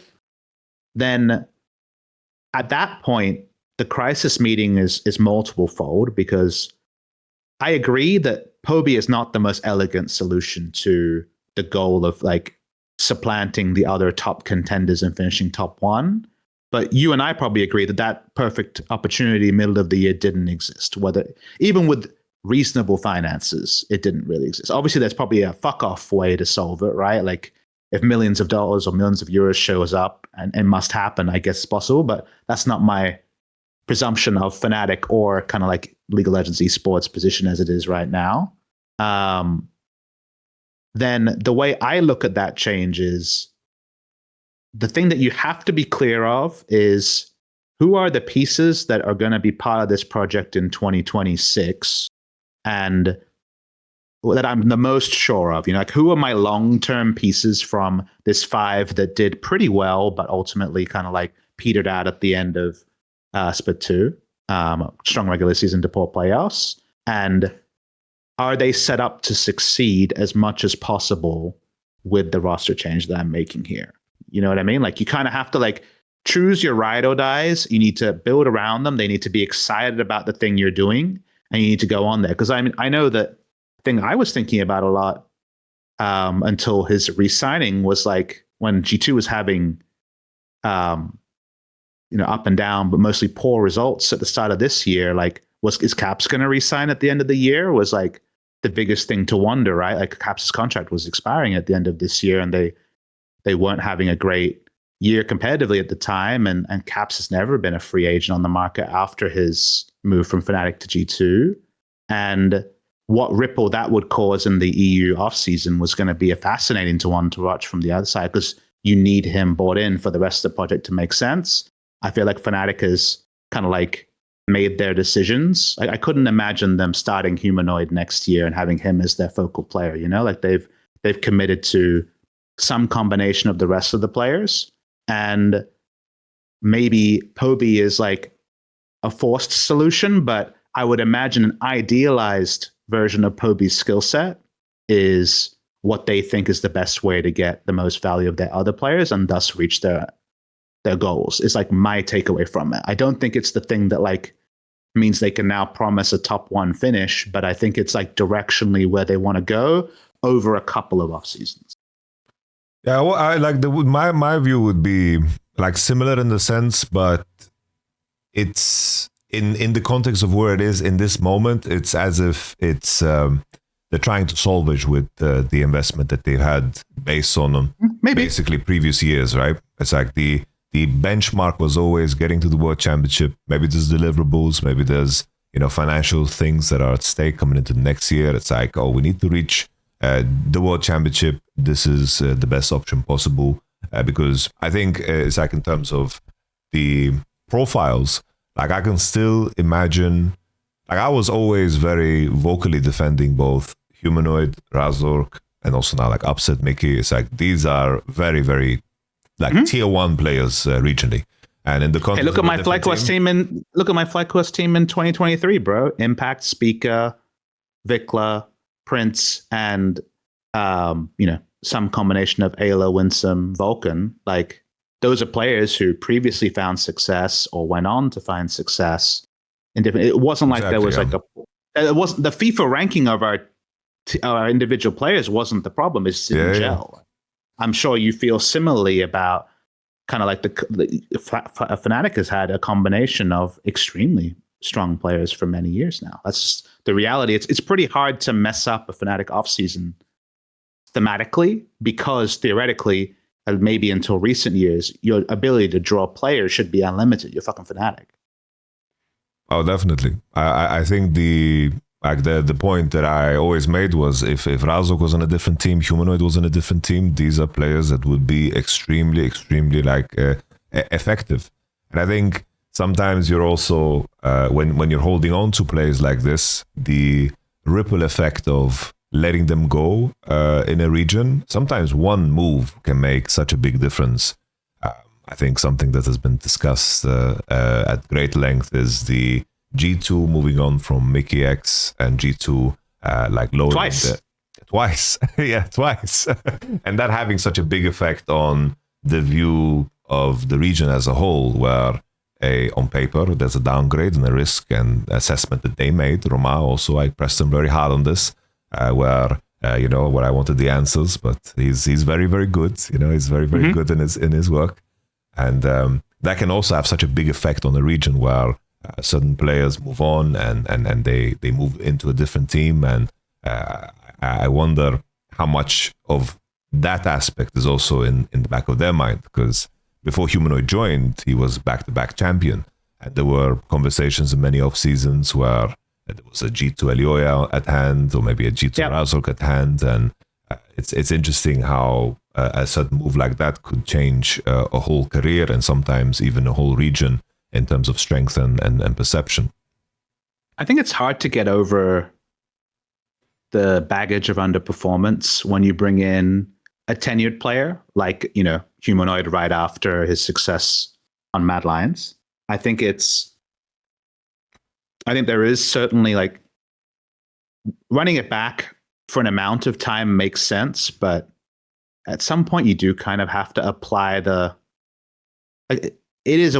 basically the one thing that I would caution GMs against is this idea of, okay, but like if he goes to another team and performs well, I'm going to look really bad and I'm going to like pay the price for that. Because the reality is that like sometimes young men need to be scorned or need to kind of like go and reflect. And the reality is they most likely will kind of like with a new environment thrive on like a new roster. Like Jojo Pune is the best example.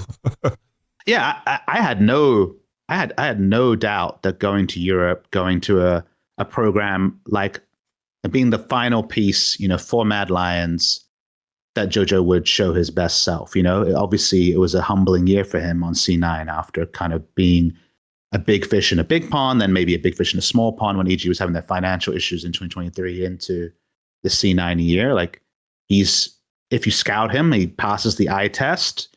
If you talk to him and he's hungry to prove something, aren't you just going to get a fucking good player? Is like the truth there. But the moment that the problem that Fnatic probably had is like, you want that humanoid, but you're the only team in the world that can't have that humanoid.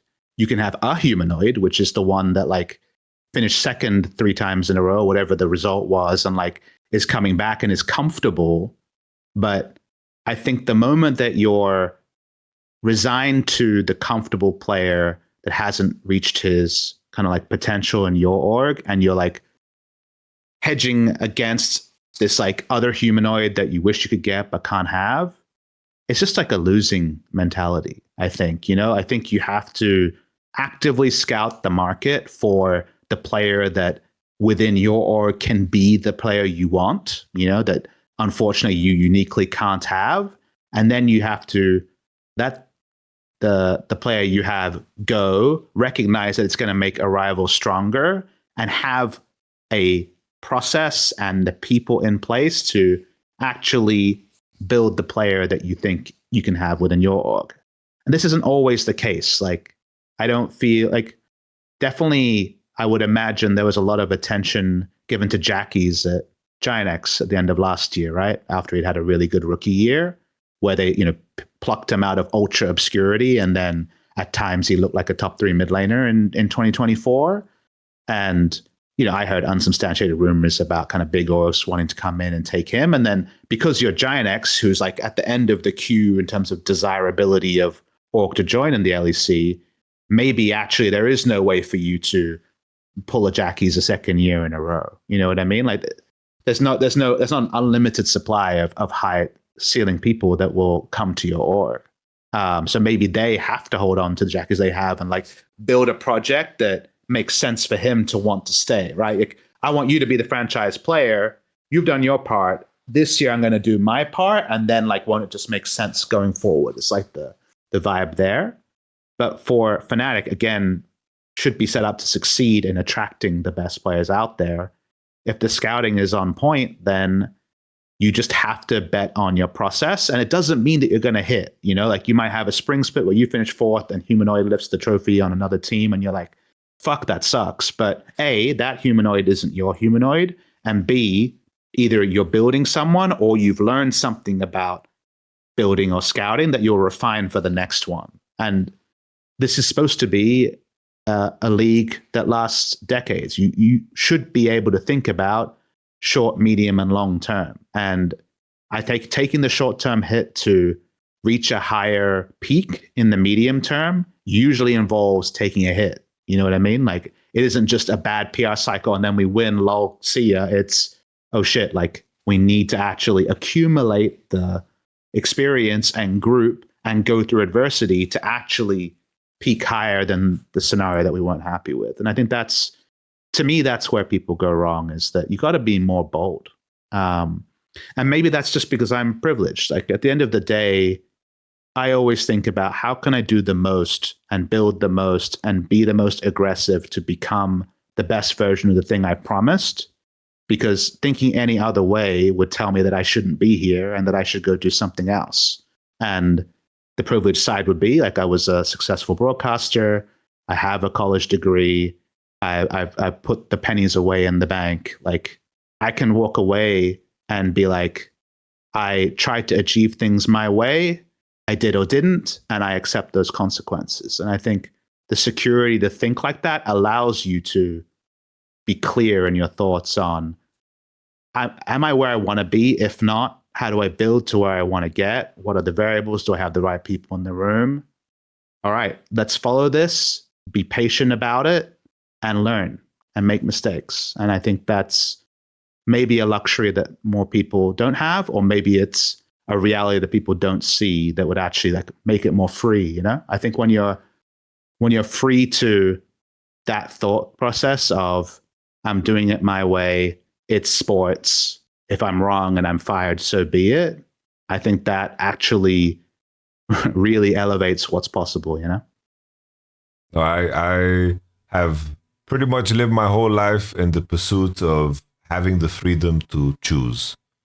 Because there's people that are not in the position to choose, and sometimes you have to maybe work for a team that principally doesn't align, value-wise doesn't align, and you have to do things that you disagree with just to stay afloat, to stay busy. And um, I I also view it in the same lens that I feel extremely privileged that there were moments in time where I could choose to commit and do something else and to sustain myself. And that's why I always kept very busy with the analyst desk or with the broadcast or just applying myself in any scenario possible. Because in the end, the power to choose is extremely, extremely just valuable for anyone. So anyone who's starting out, this is the second tip that we could add to the long list of many things that I've mentioned already.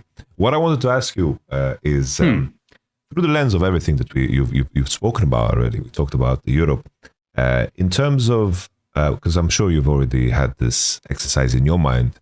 The advantages and the advantages of Europe specifically and the LEC specifically. What are some aspects you think are underutilized? How would you approach things? It's a very, very broad question, but if in an imaginary world you plopped into a team, you viewed the way you described how you view things through the lens of how the hardships and the, let's say, problems that you need to solve in North America. How would you do that in Europe? Which is a very broad question. So yeah, and I think, and obviously we're drawing upon the fact that the what's wrong with Europe topic that was really hot a month ago, during MSI, obviously is echoed a lot of the what's wrong with North America conversations of 2-3 years ago, especially to the people who lived through that. You're looking at that and very much being like, didn't we have these conversations already? But, it's like a new conversation. And the reality that some people caught around the Europe side is that Europe is a lot more set up for success than North America. I think the ERLs being set up as they are on paper are a massive boon compared to, the academy system and challenges that we have in North America.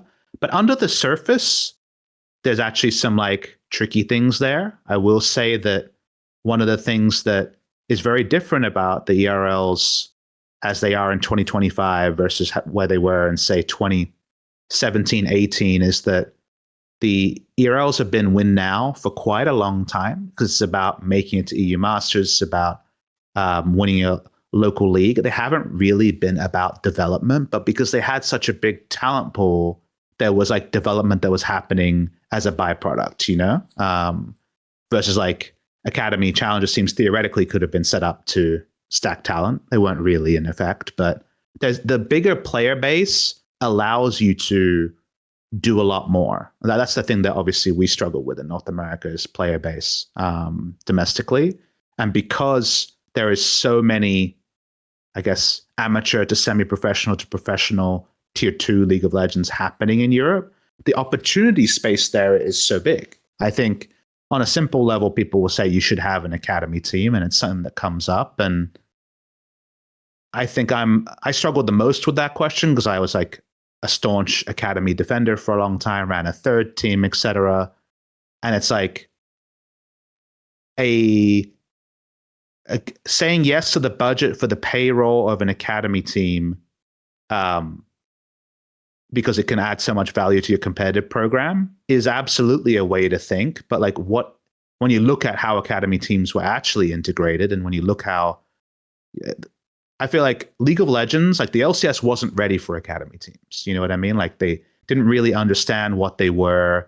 It was kind of an obligation to pay for 10 players instead of 5. The coaching staffs were too immature to actually, commingle them. Even if they were in the same building, one room academy, one room LCS, were they really getting on as a group of 10? Was it the environment just wasn't right? And I feel amusingly, if that was a mandate, started today, there would be a lot more value out of those because the supporting structure around competitive League of Legends has gotten a lot better over the last 7 to 10 years. So more specifically, what you would want is you would want to have an ERL affiliate. And what that affiliate relationship looks like to you, whether you're fully bankrolling it or there's some sort of, basically you want a second division team that allows the players to play fully online, theoretically from anywhere in Europe, that you can have roster input on. You want to be able to, and that might not even be 5 players. You might not even need 5 players. But what I would always do, the reason why the Busio experiment was one I was so invested in was when I joined at the end of 2019, we needed a support. We did not want to import support. I think in general, import support is a bad idea. And the support pool was super shallow, and it was more experienced players. And I've told this story before, but I scouted at the end of 2020 all the way down from rank 1 to Diamond 4. And the only people that mained meta champs, which at the time was like Thresh. Thresh was like by far the big pick at the time, but Thresh or Engage champs, the only people on the ladder that mained those champs were pro players. There was like, it was like established players were the only people that mained meta champs as support. And I was like, oh, there's like actually there isn't a solution to my support woes here. You don't want the Sono OTP on the roster? No, I didn't want the Sono OTP. It was mostly Yumi. It was some Yumi OTPs at that time too. But it was Enchanter mains only. And honestly, if you look at North American solo queue, for sure Enchanter mains are overrepresented compared to any other regions. The first thing that like Quad said, it's the first thing that Gakko said has come over from EU in the last couple of months, was like, why there's so many Enchanter players? And for whatever reason, we love living that Enchanter life in North America. So shout out to Riot, nerfing all the armor on Alistair and taking 10 armor off Braum. Theoretically, that indirectly makes Enchanter stronger, right? So like maybe it's North America's time. And so I looked at that, and like I think a lot of other people will look at that and be like, okay, we really need to get the checkbook out for, at the time it was like Biofrost or Smoothie, when they were on like C9 and COG and TSM and things like that. Vulcan obviously transferred for a lot of money at the end of 2019. So right when I joined was the Vulcan clutch to C9. I think it was reported at like $1.5 million. I don't know if that's true, but like, back in the days of massive buyouts. That's Hoonie like money Vulcan, right there. well, it's a buyout, right? But Vulcan had like played one split at LCS level at that time. I think he played like most of spring and then all of summer. And I was like, casting LCK, right? So I'd only watched a little bit of North America. But like when I was thinking of clutch, I was thinking of like Tanner Time and Hoonie, obviously, and things like that. Like obviously Vulcan was seen as a good player, but like I looked at that and I was like, wow, that's a lot of money. But then a year later, it was like, oh shit, I get it. Like where else is the support coming from if it's going to be a domestic player? And that's why in scouting for our amateur team and seeing a mid laner who was using their F keys and timing summoners from the mid lane, which I know Doinby did for FPX around that time. I was like, well, it's clean mechanics, young, uses F keys. And then on the social side, Busio, like really like very hardworking kid, very honest, like the best teammate you could ever ask for. I was like, isn't this everything I need my support player of the future to be? Is like the way I thought about that. And it's like, this is my way to build out of the problem. It doesn't mean it's going to succeed, but it's like, let's take some bets over here. Let's be diligent in the market. And then hope that's the highest chance that in 1 year, 2 years, I'll have a support solution. And I think that's what ERLs should represent to LEC teams, is whether it's, I've got the right rookies on this ERL team, which is the simplest version, or I look at the market, I like judge the talent depth in every role. I look at my imports or my willingness to imports, because obviously not every European team will use both imports. And I'm happy with, it's like, I guess to zoom back, I would always do 3-year roster projections that I would show to management. And to do your 3-year roster projection, you need to have more than 5 players who you have kind of like the ability to impact. Otherwise, it's just like random bullshit names you're putting on a list, right? Like, oh, maybe Trophy's his contract's expiring, maybe he'll come. Like, no, like you need to like be actually like sowing the seeds yourself. So I think being able to think about your roster for the upcoming years and like work out where that talent is coming from and be honest about where they are in their careers and like whether they're on the upward or downward trajectory is, I think, something that Europe underuses, which is why I love what Combine Corp is doing. Like, I think they are truly living out the like fantasy I had with 100 Thieves in 2020, if you know what I mean, with like obviously putting a lot of love and effort into their second team and then now doing the third team, flying their regional flag while also making sure they're like stacking the right prospects around. I think that is like showing to be the model in Europe.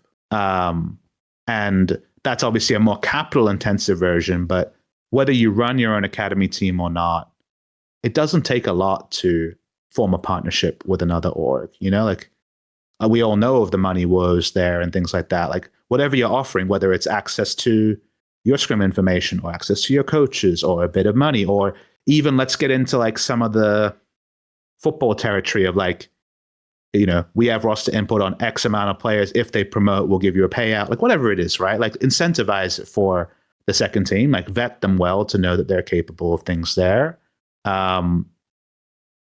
I just think that that's something that is of the mindset. I want all 10 teams in my league. I know my league only has 8 teams, but let's just pretend we had 10.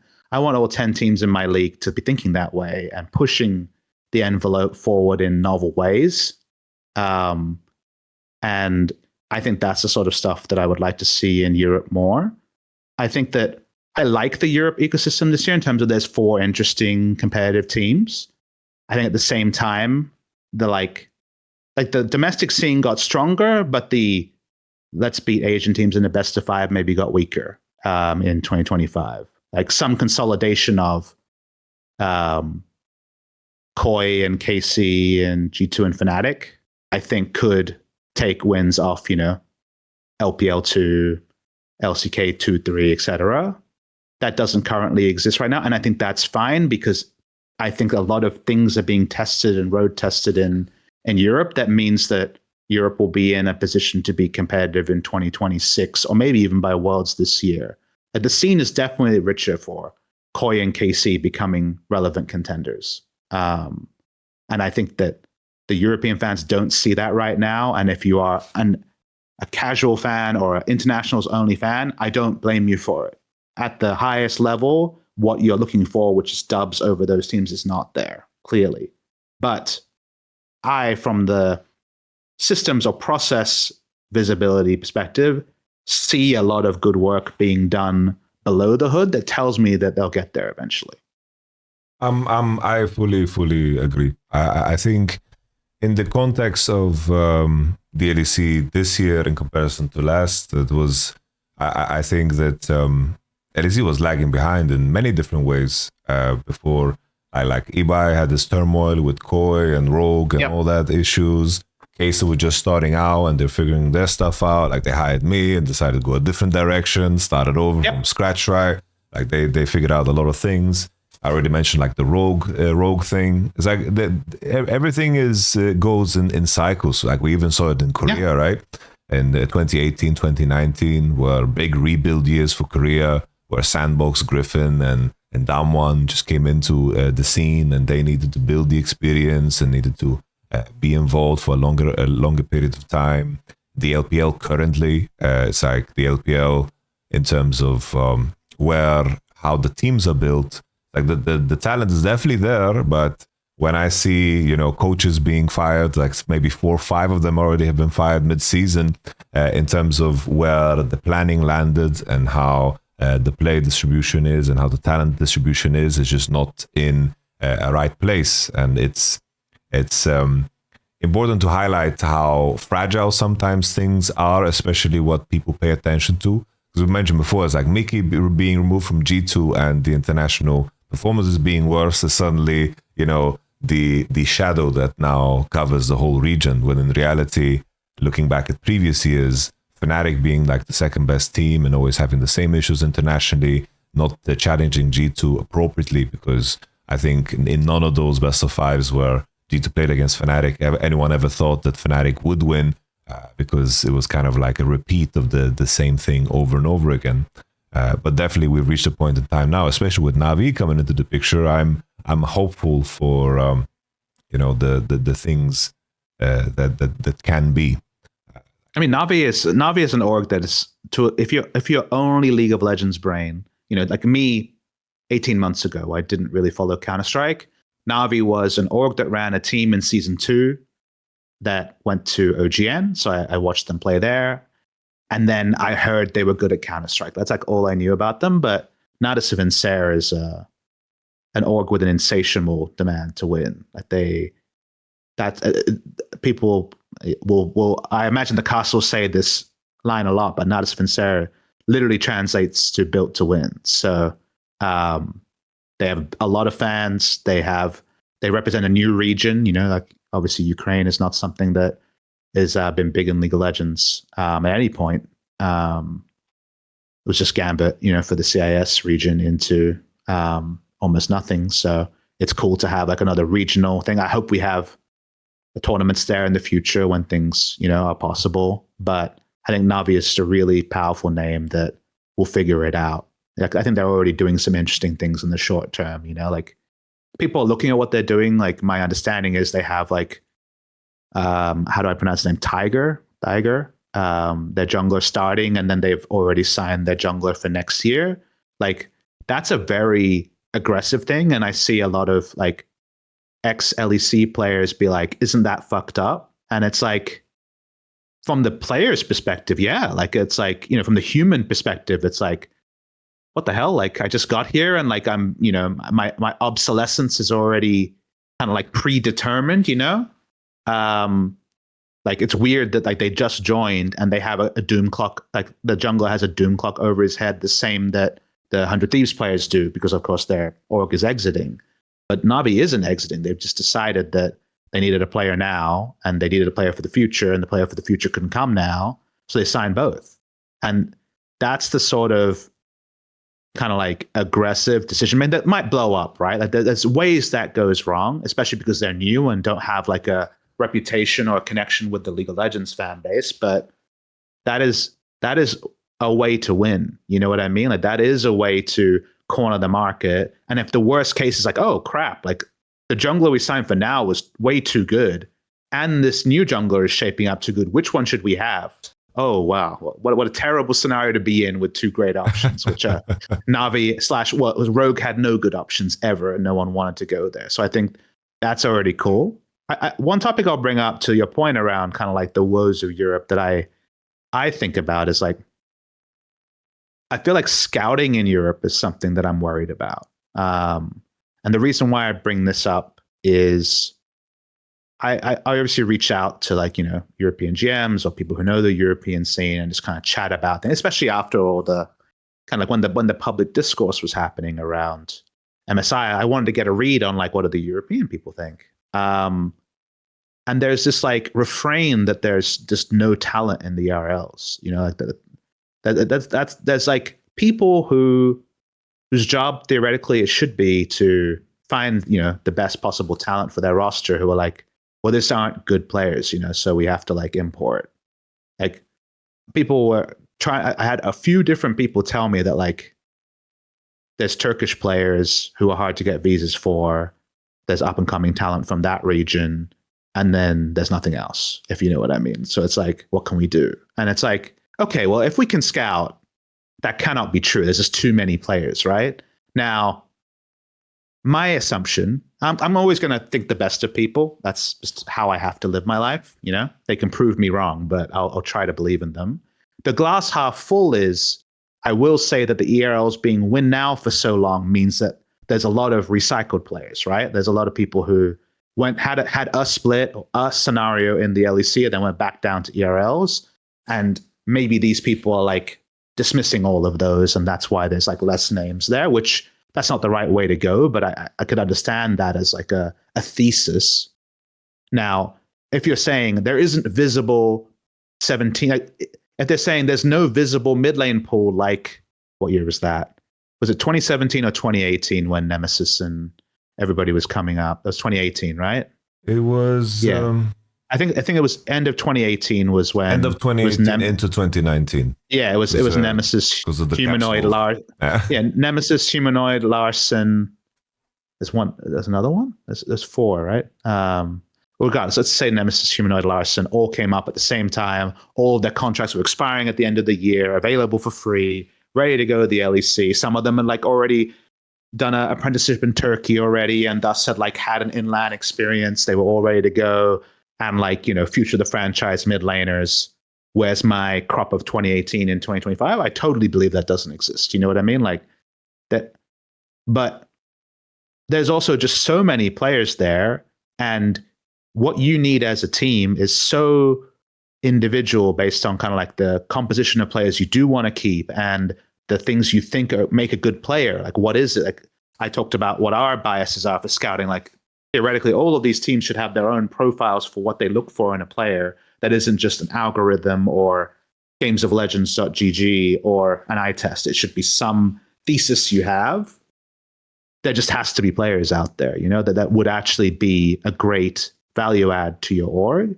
And I'm on the outside. I don't know this isn't happening, but if that is like a common sentiment when there's that many people semi-pro plus playing League of Legends and there's talented Zoomers, on the ladder as well, that tells me there's probably a scouting issue. And again, if we want to be glass half full, like North America, for example, our biggest issue is that most of our most mechanically talented Zoomers are junglers, almost all of them. Like the same time when I was looking at for a support, the top the top 20 jungle mains were all Graves mains. Because that was Graves season, if you know what I mean. Like everyone was playing Graves, and so we kind of have like every North American Zoomer grew up a Hecarim Graves main, and means that they don't want to play Sejuani and things like that. And it's like that's how they climb to the top. So of course that's how they are when they're available as prospects. And you kind of look at that and you're like, anyone want to role swap to any other lane? Like we got junglers, but anything else? I don't know if there's something like that in Europe. I never heard people talk about role swaps more than when I came to North America. Definitely the North American owner role swap for some reason was the thing that people wanted to talk about. And I kind of started off being very no role swaps, and then I kind of understood that there were certain characteristics you could make for it. Maybe there's some projects you can do, role swapping young talented players in the ERLs, again, in an org that you have some combination with, and actually providing the buy-in to help on that. I can't say because I don't know, but I definitely was alarmed when I see a multi-level, multi-pronged, we signed a player from LFL2, right? So did Team Heretics. There's good players in LFL2, which means there must be really good players in LFL1 because the people in LFL2 could be playing there also. And there's LVP at the most visible level. And then there's all the other leagues, and there's Lost Returns going around doing their things in the NLC. There's so many different entry points to be semi-professional plus at League of Legends in Europe. And there's so much cultural relevancy for League of Legends, and especially France and Spain, that I'm willing to stake everything I got that there's talent that is just not being identified in the right way. Or there's budding talent that isn't being on-ramped into the pro experience at the right time. It just has to be true. That just has to be. So I guess the long-winded way of saying that Europe seems to be failing at taking advantage of their scale advantage over basically every region other than Korea, and hard to tell with China because of their updated policies around kind of youth people playing. It's possible just Korea, if not Korea and China. Regardless, there's a scale advantage there that should mean that North America cannot compete. I have to believe that. The numbers can't lie, No, I mean, do you get a different vibe check? Because like the vibe check I get is there's no good players, which like this can't be true. I think it's like I have thought about this at great length, and I because I'm a content creator, I can point fingers, you know, and I can look at what teams actually do and what they have introduced to the league, like what makes them, you know, them as a team. It's like SK as an org. I think they have tried to just sign. It just comes across as signing whoever made highest in EMEA Masters, and then trying to transfer that in, for example, Rika or Genax, which are very, very effective players on an ERL levels, and I think that they certainly have a place on the ERL level on certain teams, like Vitality, I believe, signed Genax now for their project. Vitality as a continuation, I think some of the players they brought up are interesting in, for example, Sten that went over to Team Heretics, Naknako, Chayek.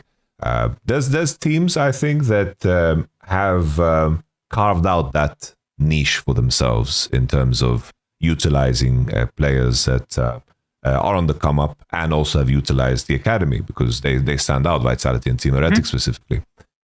But I do agree with the notion, definitely there's players that are recycled without purpose, where they are faced with that same question I was asked, is like, do I want to have players that I know what they can achieve and they are not achieving more because, and then I'm hoping that all the people that race around me are not going to surpass me, or will I be bold, as you put, it's like, will I be bold and take a chance here and try to build something that over a period of time eventually will be able to win? And there's definitely teams that aren't that way. I think that the story of Rogue is so disappointing because how they built their initial roster was the process of really utilizing the Polish league. I mean, they were AGO Rogue for like, I don't know how many, it was at least 2, but maybe 3 years. Like AGO Rogue was like the best ERL youth project, you know, like they had an amazing hit rate for a few years there. Trimby, Inspired, Larson, as like these were guys, and even the ones that were unlucky, like Checolad, for example, like, you know, looked great in EMEA Masters and then it didn't work out. That's fine, like, but it's like he was still a great prospect they built up. You know what I mean? Like whether he worked out or not doesn't matter to whether he was a great prospect. Like signing from AGO Rogue to the LEC was about as like guaranteed a pathway of generic EU Masters team to LEC pathway. And now, as you mentioned yourself, it's like the advantage where we heard the rumors of how you know, Kalis was wanted, and this is something that there's a player that they brought up, and that was also like at a turning point for them because they didn't make playoffs in that one split, of course, in LFL. And they made the pivot and they took the risk because the in-house scout found the player that is Kalis and now Vladi. I definitely think I have to agree that there is more opportunity because I think in the end what you want to hope for is that you have a saturation of teams that are insanely ambitious. Like that's like the goal. That's the vision I want to have. It's like I want to be able to look at a team and see, oh, they are doing this. Is like the way you describe Navi's moves in terms of aggressively pursuing junglers. Like, oh, I can see what they're trying to achieve here. And I think Rogue and SK were probably like the 2 teams that you know, were hurting. I think there is going to be scenarios where teams make moves that maybe don't pan out. Like Vitality, I criticize them for their how they basically utilize Silisan, where you are working now with a player you have experience working with, and in the end you take the pivot to bench him, to move in Niski. Maybe it's a situation of, the house is on fire and it's not going to be able to continue, but that's also like a big miscalculation considering the coaching staff had time to work with the support. But sometimes a negative result can still come from an ambitious idea. Yeah.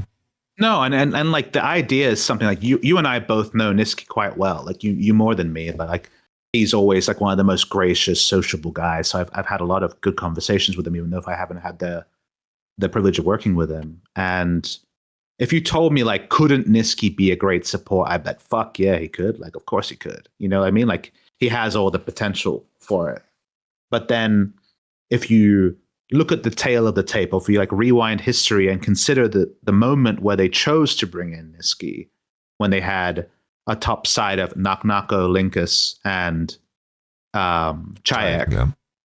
all three of them developing players, but it's like, okay, let's have a experienced, performed in the LEC to a top 2 level bot lane, and we place our bets on being able to develop a top side of a 1 split player and 2 fresh rookies. Adding another fresh rookie, which is what Niski support is. He's a rookie. Like, he doesn't know bot lane matchups. He's going to have to ask. His ADC is going to have to lead matchups that, you know, like if they just play like a standard matchup, like Lucian Nami versus Zeri Lulu, Hylissang and Karzi don't need to talk, right? They know how that matchup goes. Obviously, if there's like this guy messed up moments, you can like communicate them, but it's like they know exactly what happens level 1, 2, 3, 4, 5, 6. Niski doesn't know any of that. Like, he can't. There's a fresh role swap, right?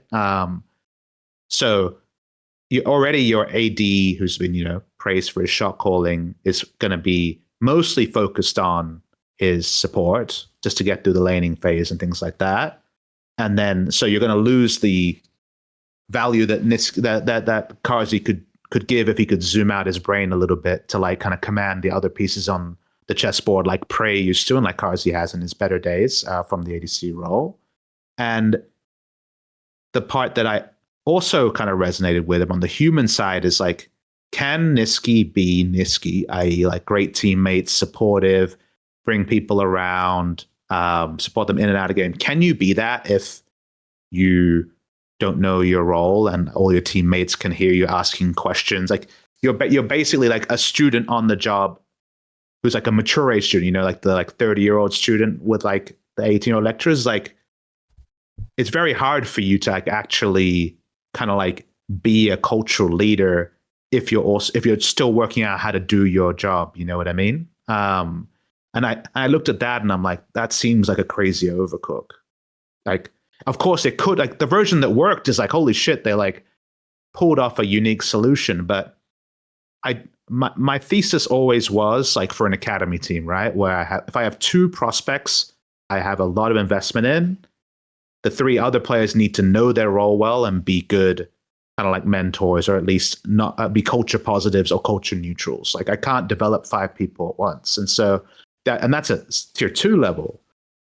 Developing 4 people at once at LEC level, like the version that works, you're a genius, but like that's actually 1 out of 10 realities, surely, right? Like, to me, there was like too many realities where it wouldn't work. And then, you know, obviously I give them, I don't have enough insight to know like what the whole, like how they ended up with Fleshy instead of Niski, like who initiated, etc. But the roster is back to making sense again. Like, Fleshy, the reality of Fleshy may never outstrip the idea of Niski support, and that's fine. You know what I mean? Like, Niski support could have been anything. He could have been the best.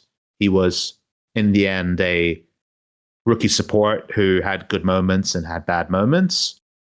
That didn't fit with the roster build they had. They corrected the roster build, and now they have back to the roster build that might work. And I'm hoping Karzi can kind of like put his arm around Naknako and Chayek and Linkus, and it doesn't make sense. Like, they have some amazing prospects. I think Naknako and Linkus are like can't miss prospects for a year. I don't know if it ever leaked, but our runner-up jungler for our 2024 roster was Linkus. Like, Linkus was, Oh wow, a super impressive player. It was only inspired being available. I mean, Linkus was also, as you know, like kind of like potentially going to be a part of the KC project, depending on who the coach was. Yeah. I'm sure he was named those ways. So like, there's no guarantee we would have like delivered him, but like on our like power ranking of who we want, Linkus was second. So obviously I'm watching on, and like definitely feel bad for the fact that like his opportunity so far, he hasn't been able to seize and take the advantage of it. And I'm sure there's blame points to be passed around everywhere, but the talent is still there. He's still young. Like, he can be a mega player. There's a reason he has the reputation with lots of smart people about League of Legends, about what he can be. So hoping that Vitality end the year with 3 or 4 players they're really excited to roll next year, and they're always an org that is ambitious. So I'm hoping that they can like show their ambition next year in a way that hasn't panned out this year.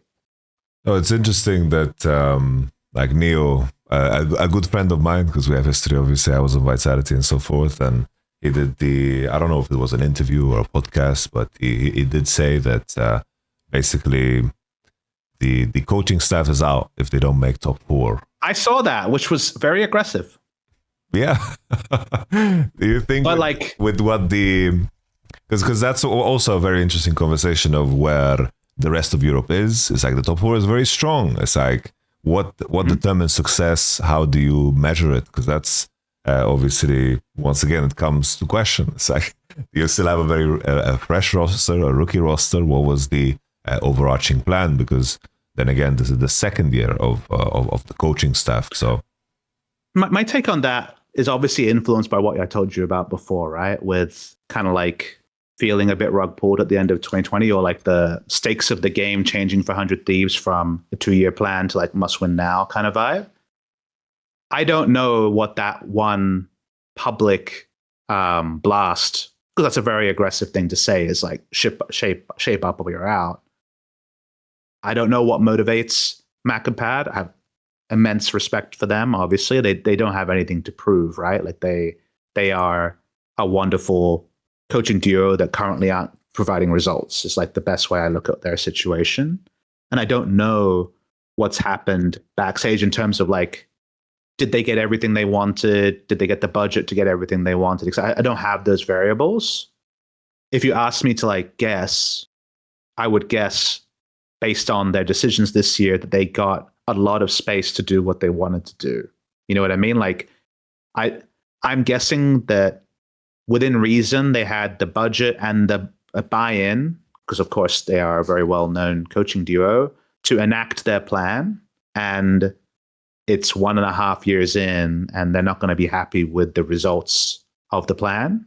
And if they were very clear about, like, if they were told you have a 2-year plan, minimal interference from ownership level, the goal is, Worlds 2 times, Worlds 1 time, playoffs every split, whatever it is, right?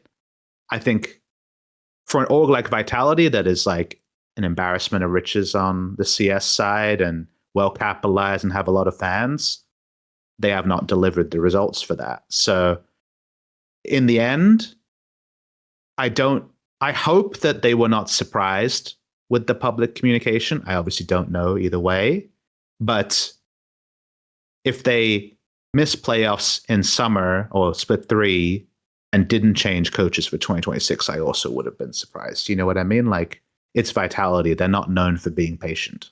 They want to win, and it seems like the coaches earned patience. That was like the currency they asked for when they joined, and they might have spent it all, I guess, by the end of the year. Yeah. I think that's reasonable. It's like I know Neo enough to I'm sure like it was intentional, like anything that comes out, very intentional.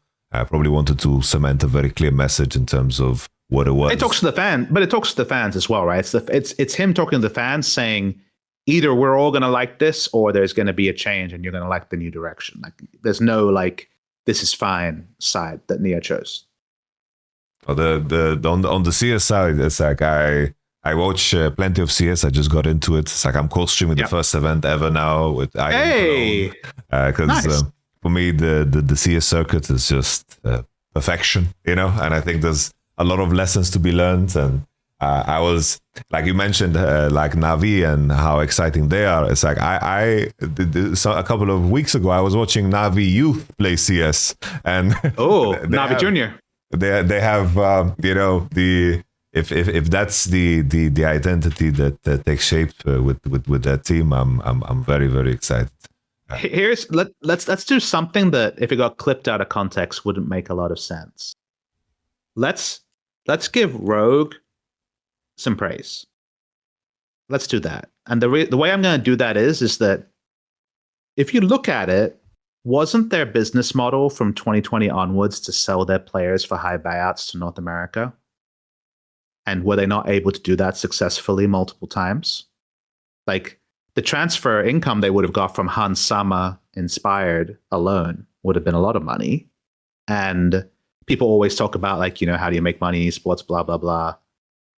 If they had a model of let's uncover players and then sell our best player every year to North America and rebuild with a strong academy team, and they were able to do that 5 years successfully, they would be a bit like the CS teams like Gamer Legion and Heroic, who like kind of do that right now, where if they won, that'd be sick, but like if they're financially profitable, that seems to be a big goal. If you look in football and the Premier League, Brighton's probably the best example of this, where they use advanced scouting statistics to always have the best prospects, and they get the player from Africa for 10 million, sell him for 60 million, and bring in the next guy for 10 million. And Rogue had an element of that for a few years there that no doubt would have been extremely lucrative, but the buyout market in Counter-Strike is still extremely flush.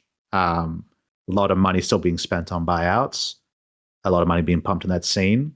The buyout market in Europe and North America has basically been gone for the last 3 years. That's why the size of the Bukata deal, fans are wondering, is like everyone kind of looks at that and it's like, whoa, like where did that come from? Because nothing approaching that on any scale, like multiple fractions of that lower would have been like the highest otherwise, you know what I mean? So I will say that Rogue, business-wise, did some really good business for a few years there.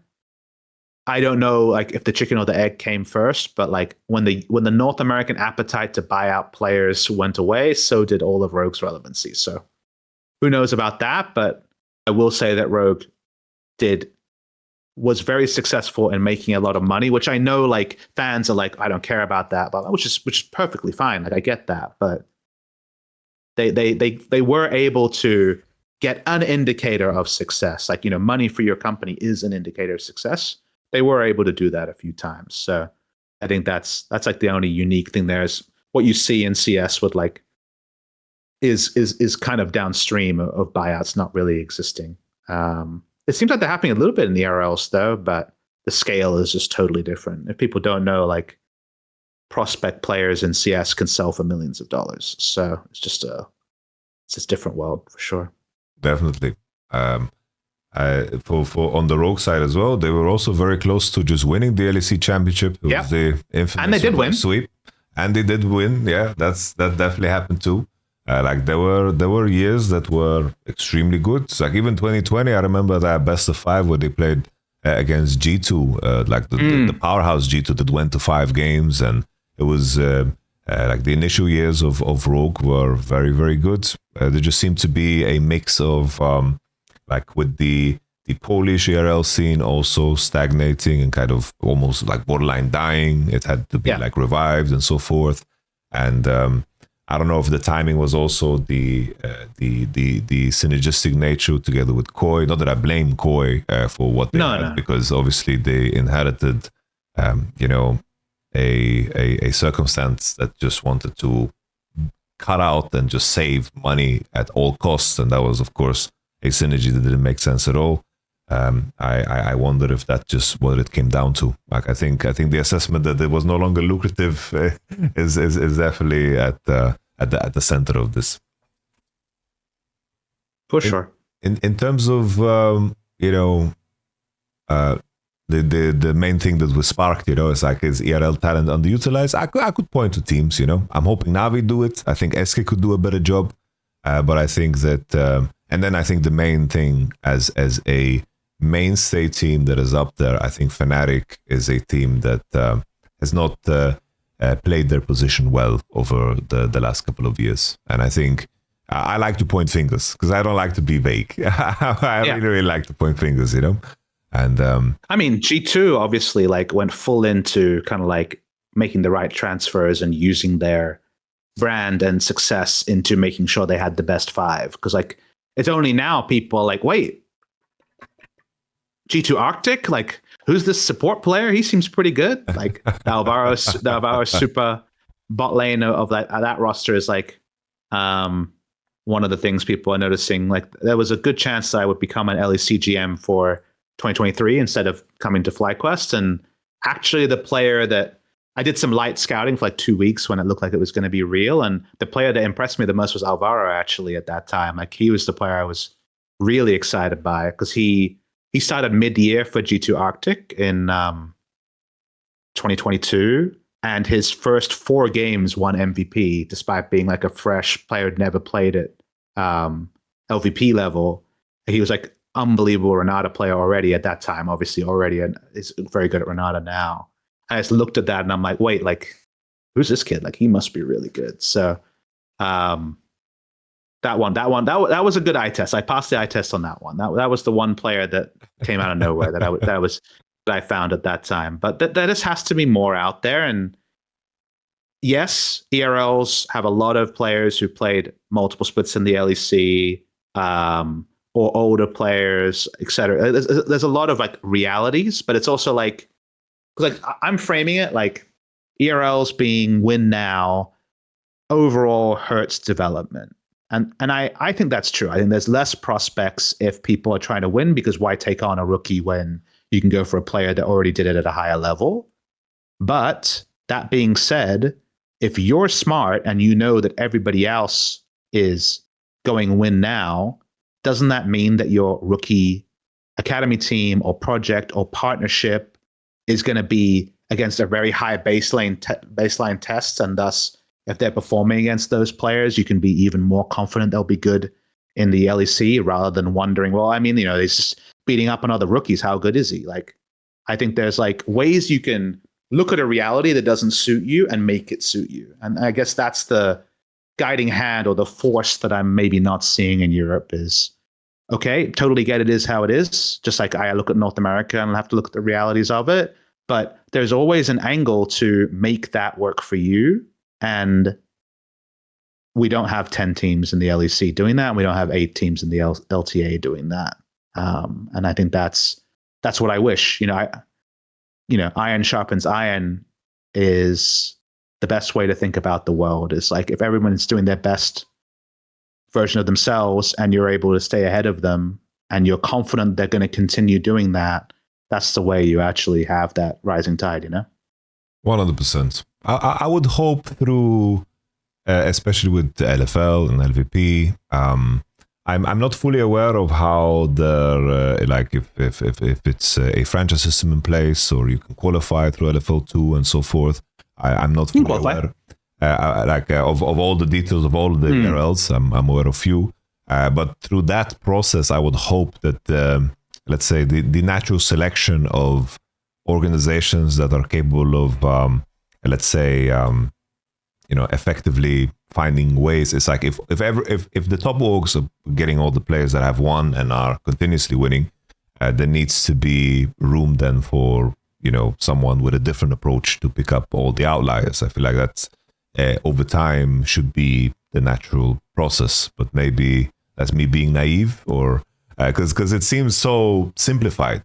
If teams are just trying to win now and that's what's stopping, or is it a question of lack of coaching talent, lack of focus on the actual scouting talent? Because there were years where the usual suspects always kind of showed up in the end, whether it was like LDLC or it was like Berlin International Gaming Clan. It's like there were some orgs that were always like outliers that had nothing to do with the LEC, and within those orgs, there needs to be like talented people that are very capable of finding the next generation of players, right?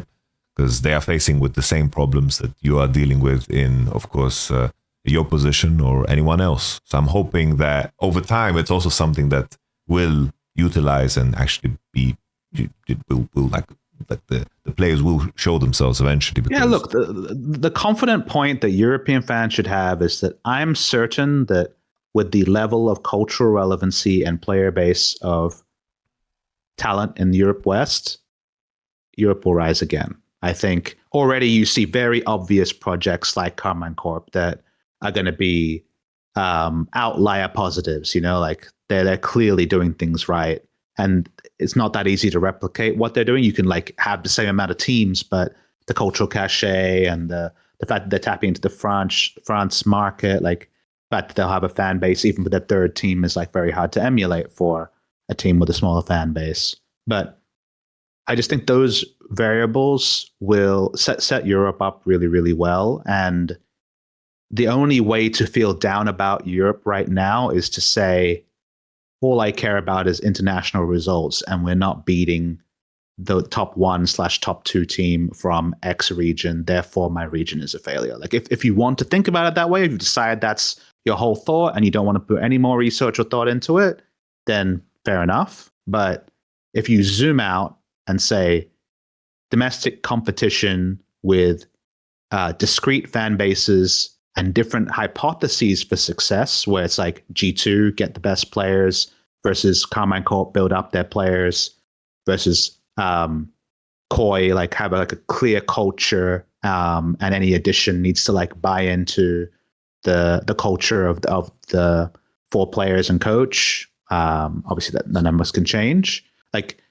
that's awesome. Like the one time I was really wrong, Yamato, you'll appreciate this, is in 2022 when it was 100 Thieves runs it back, but with Tenacity competing with Someday in a 6-man roster. C9 goes to the LS Korea 9 project. TSM goes to the China project that was theoretically going to be like Knight, but ended up being Kaidio. Like an EG brought up at the start Jojo, and then had already had Danny, and then brought up Jojo. Like that was when I was the most excited to be a part of the North American ecosystem, because I'm like, holy shit, 4 different hypotheses are being tested here, and I'm gonna learn something. Like whatever works here, like we can learn from. Like that is like what you want, and I feel like we're way closer than further away to that in Europe. But if you like rose tinted look at previous years when it was G2 Fnatic, no one really cared about the rest of the teams, and G2 and Fnatic pushed each other, and G2 or Fnatic went far in Worlds, you would look at now as a failure because Europe didn't go far in MSI. That's obviously, we don't know how Worlds is going to go. But I do love the fact that there are these orgs that seem long-term bought into, let's ride this out and see what comes of it. And maybe Fnatic is the outlier there, where they're like tripping over their legacy, if you know what I mean, and trying to like make sense of data points that are a little bit older. And I empathize with that. It's hard to like work out what the learnings are from Fnatic's market position 10 years ago versus now. But I feel like at least those other 3 like definitely know what they want to do, and definitely have like their 2-3 year plan mapped out, and that can only lead to good places.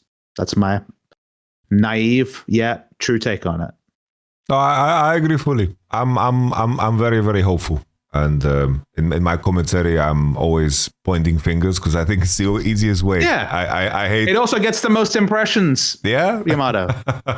I hate being vague, and I think it's important to just not be surface level in the analysis, because there are definitely good things, and I think we have done a good job of highlighting them.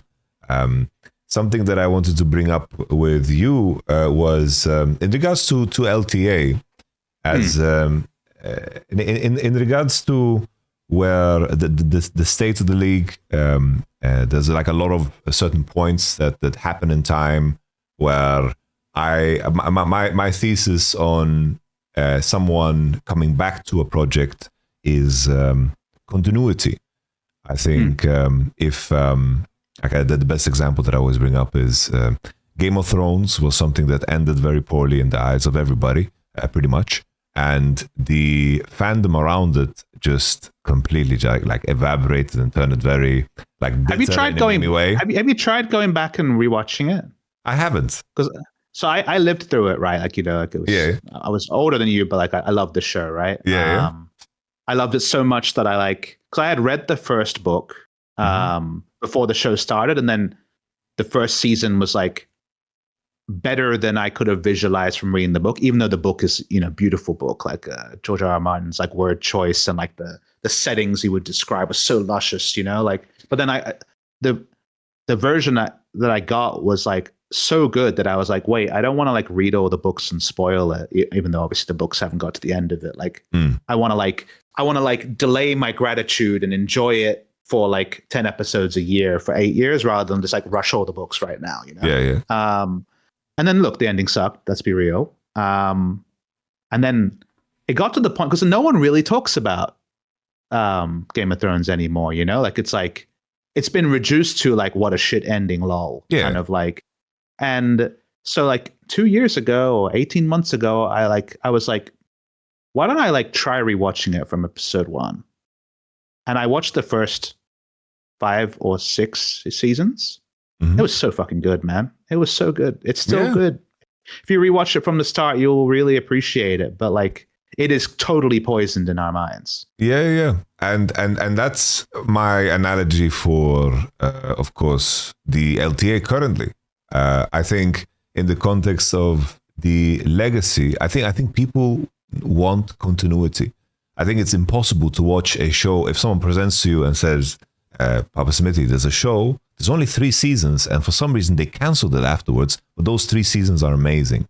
Like the idea of investing time into something where the gratification or the usefulness of that information and that time is not going to be rewarded, I think, is a very, very important concept in people's minds. I think that's why you want to know my analogy on that? My analogy on that is I'm scarily like that in that if I watch something and I'm enjoying it too much, I will stop watching like halfway through the last season and like never finish the show because I like want it to like live on as like I'm leaving it as this thing that's like unfinished and like I didn't see the ending of it and it's like it's still a like living thing to me rather than like watching it and kind of like having to resonate on the ending. That's how I think about it. So I'm a big continuity guy. No, I understand that. I want it to live forever, bro. It's very relatable. And I think that's why co-streamers are so powerful, right? Because I think at the end of the day, they bring the continuity, right? Like the co-streamers that were the front and center of the LCS in 2020 are almost all to a man still there. Yeah. And it's like you tune in to, let's say, Kado's stream, and regardless of who's playing, you know that Kado's there, and that's the continuity. And for me, if I look at the history of LTA, it's like there's legacy organizations that stepped out of the way. And now, in the current day, like you had the name change from LCS to LTA, and you have the format change after format change after format change with different reasoning, different rationale, trying to keep up, and so forth. And now we have a situation where a guest team in Hunted Thieves is leaving. Like the parallel is for people that are watching Los Ratones, the idea that they might not continue next year is a very, very painful part, because the idea of joining LEC seems so far-fetched that, the continuity of the Los Ratones projects is also a painful aspect. While if you look at the parallel in KC, they had the come up from LFL2 and then LFL1. Yep. And the dream was always LEC, always dream big, always aim to win the world championship. And whoever invested time into it, into Yamato and into... What a payoff project, so far, man. What a payoff. What a payoff indeed. But everyone invested energy into something because it was worth it, right? In the context of LTA, how much of this makes sense? Like how can a LTA fan feel grounded? Because now it's like, oh, you have Flyquest, Team Liquid, C9, you guys are working fucking hard, you're working your ass off. But in terms of rewarding that idea of continuity and feeling like this is something grounded, a home for something, is this a challenge that you've wrestled with, or is it something that with what I've explained, does it resonate at all? I think it's one of those things to shadowbox where you can't really get to a satisfying conclusion, even with, like, I probably have, of the people wondering about this, I have access to among the most information. I don't have all the Riot, numbers and player base and things like that, but I can like look at the same public information and draw my conclusions and also run an org. I think that actually, like, being able to make a hard conclusion around this is really tricky. I think that what North America needed to reach success and what the success metric is something that is going to be hindsighted every year and has always been hindsighted. And I think, to me, the original sin of franchise esports, I guess 8 years ago, was like, it's going to be bigger than traditional sports. It's going to be bigger than, Bobby Kotick, the most guilty of this, like, bigger than the Premier League, bigger than the NFL about the Overwatch League level promises.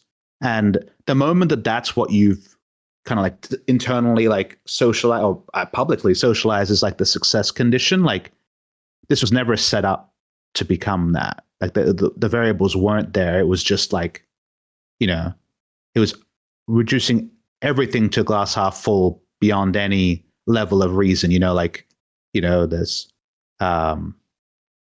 There's not the same physical limitations, like more and more people playing computer games, et cetera, et cetera. Therefore, it's going to be bigger. It's not a valid statement. It's just a statement you could make. Because what has been engineered as the success condition for the LCS into LTA for years? I mean, the one thing that it's always, I feel like the worst pivot that happened was the proliferation of winning domestically doesn't matter. We have to get international results. I think when did that happen? That was probably 2017, after the 2016 TSM team had the crown incident with Double Lift and like that regionally dominant team didn't do well. I felt like everything after that was internationals is all that matters. I guess maybe it's because the first generation of players who obviously had the creator backgrounds of being also the first generation of streamers, all independently or together decided okay, I've won enough here. I got to win this international thing. I got to show Europe and Asia that we're the best. It seemed like that became a consciousness that was discussed. And obviously they had the biggest megaphone even, and everyone heard that. And then chasing international success at all cost became the organization mandate, because it was every single party, the fans, the players, and the orgs, at the same time concluded that's all that mattered was international success. And I think the moment that you sell your domestic product, the moment the LCS became a worlds qualifier, not even an MSI qualifier, a worlds qualifier, and everyone kind of thought about it that way, where it obviously led eventually to Spring Split doesn't matter and things like that. If you devalue your own product in that way, then it's very hard to work out what success metrics are. And I'm someone who's a really big fan of domestic products. I love the English Premier League. I'm not your average North American viewer. The idea of do we have to have playoffs? I don't care about playoffs. I'm down with the Premier League being double round robin, best of one, the best team wins. Obviously not for League of Legends best of one, right? It's not a real format for us, but that's enough, if you're good enough for 9 months, you're the best team. And I get that we're a much more American model with playoffs and things like that. I understand it, but the playoffs and the crowning of a North American champion should be seminal big moments. It was massive 100 Thieves won the LCS at the end of 2021 for everyone involved who'd strive for 4 years to reach that goal. It was massive for Flyquest to win last year and this year. But that was an unpopular, felt like that was an unpopular thing to celebrate, Double Lift winning his 7th or 8th, he was looking past that already. I think looking past domestic success is a really bad indicator. And I feel like North America got in on that earliest. And now we've found relatively more international success, still not winning best of fives, etc. I'm not trying to say that Flyquest is one MSI or Worlds or anything like that. We're more competitive internationally. It's not the first round groups 1 and 5 exits of before, but that's not enough currently to kind of get the same buy-in and attention that we want. So what is enough? When did that have to come?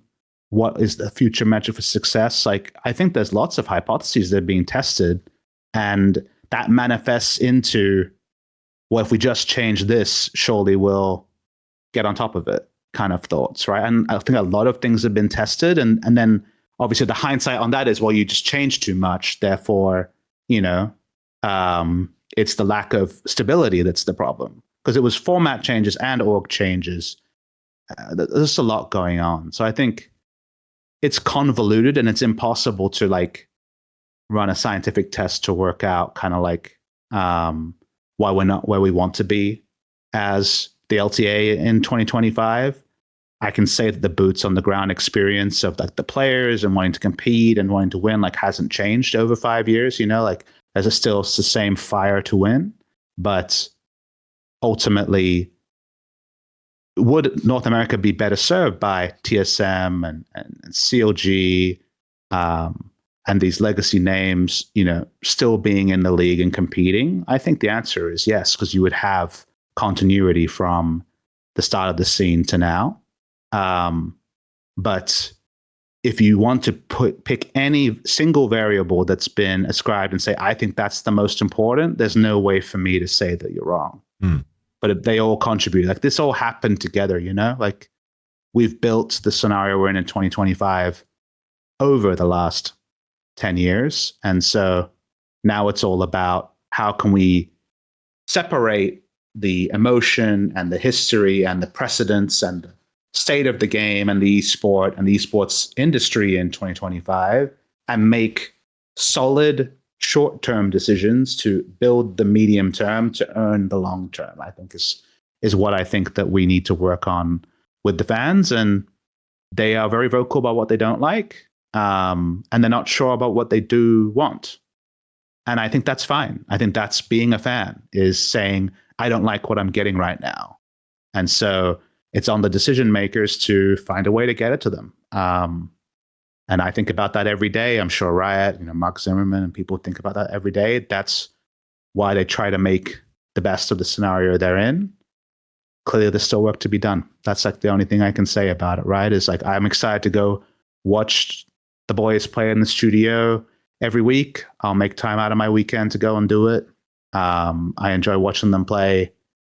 If we're at the stage where we don't feel like there's enough people that are like me, we need to find ways to get more of them. That's like the best way I can put it. Yep.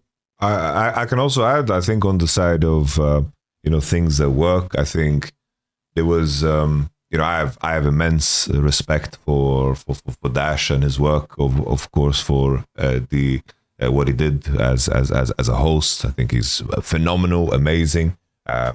But the point that I want to say is, like, in terms of what the broadcast adjustments, in terms of how they incorporate even advertisements, I think in terms of that creativity, I think they have broken like a lot of new ground in terms of how effective and streamlined things can be. That a lot of, like, for example, LEC is copying now, and in the aftermath of that, the incorporation of players, putting them on the forefront. I think there's a lot of adjustments that have been very good. That I think in the process of always is like looking at something that isn't working optimally. I think it's important to also look at the good. It's like a bit of a test kitchen vibe, isn't it? Where it's like, when you hear like the McDonald's test kitchen is like this like one location over here, and they always get the first new sandwiches, and you're like, oh crap, I could go there and try it out. I do think that one of the benefits of like the lack of clarity about the right way to move is that a lot of hypotheses has been tested, which again comes back to, doesn't it feel like there's been a lot of instability?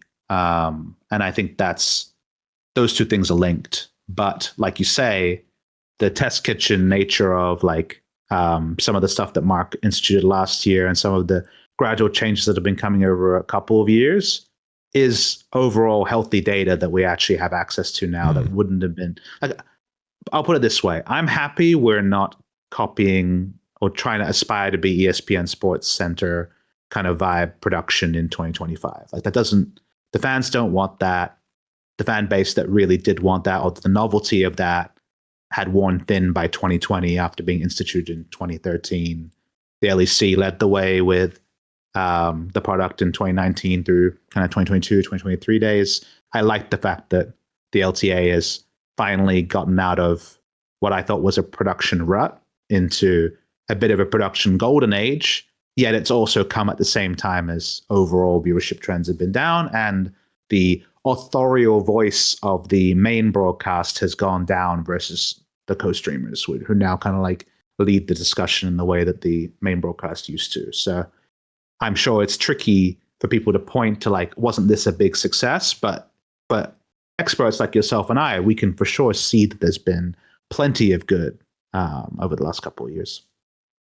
Something that was so like for those who weren't there at the beginning, but it was so like the essence that North America captured in the early seasons was the proximity to the players at a scale that somehow, now at Los Ratones they've returned to that, but that idea and that model, with the Bay Life and the TSM house, like the beach house, and Dyrus burning down the kitchen with a toaster or microwave or what it was, and even with COG and even Dignitas, like all of these characters, all of these players, they had like you had so much exposure to them, and the of course the passing of the torch was then to of course Doublelift and Bjergsen, and they were at the forefront of that, and eventually, as you mentioned, the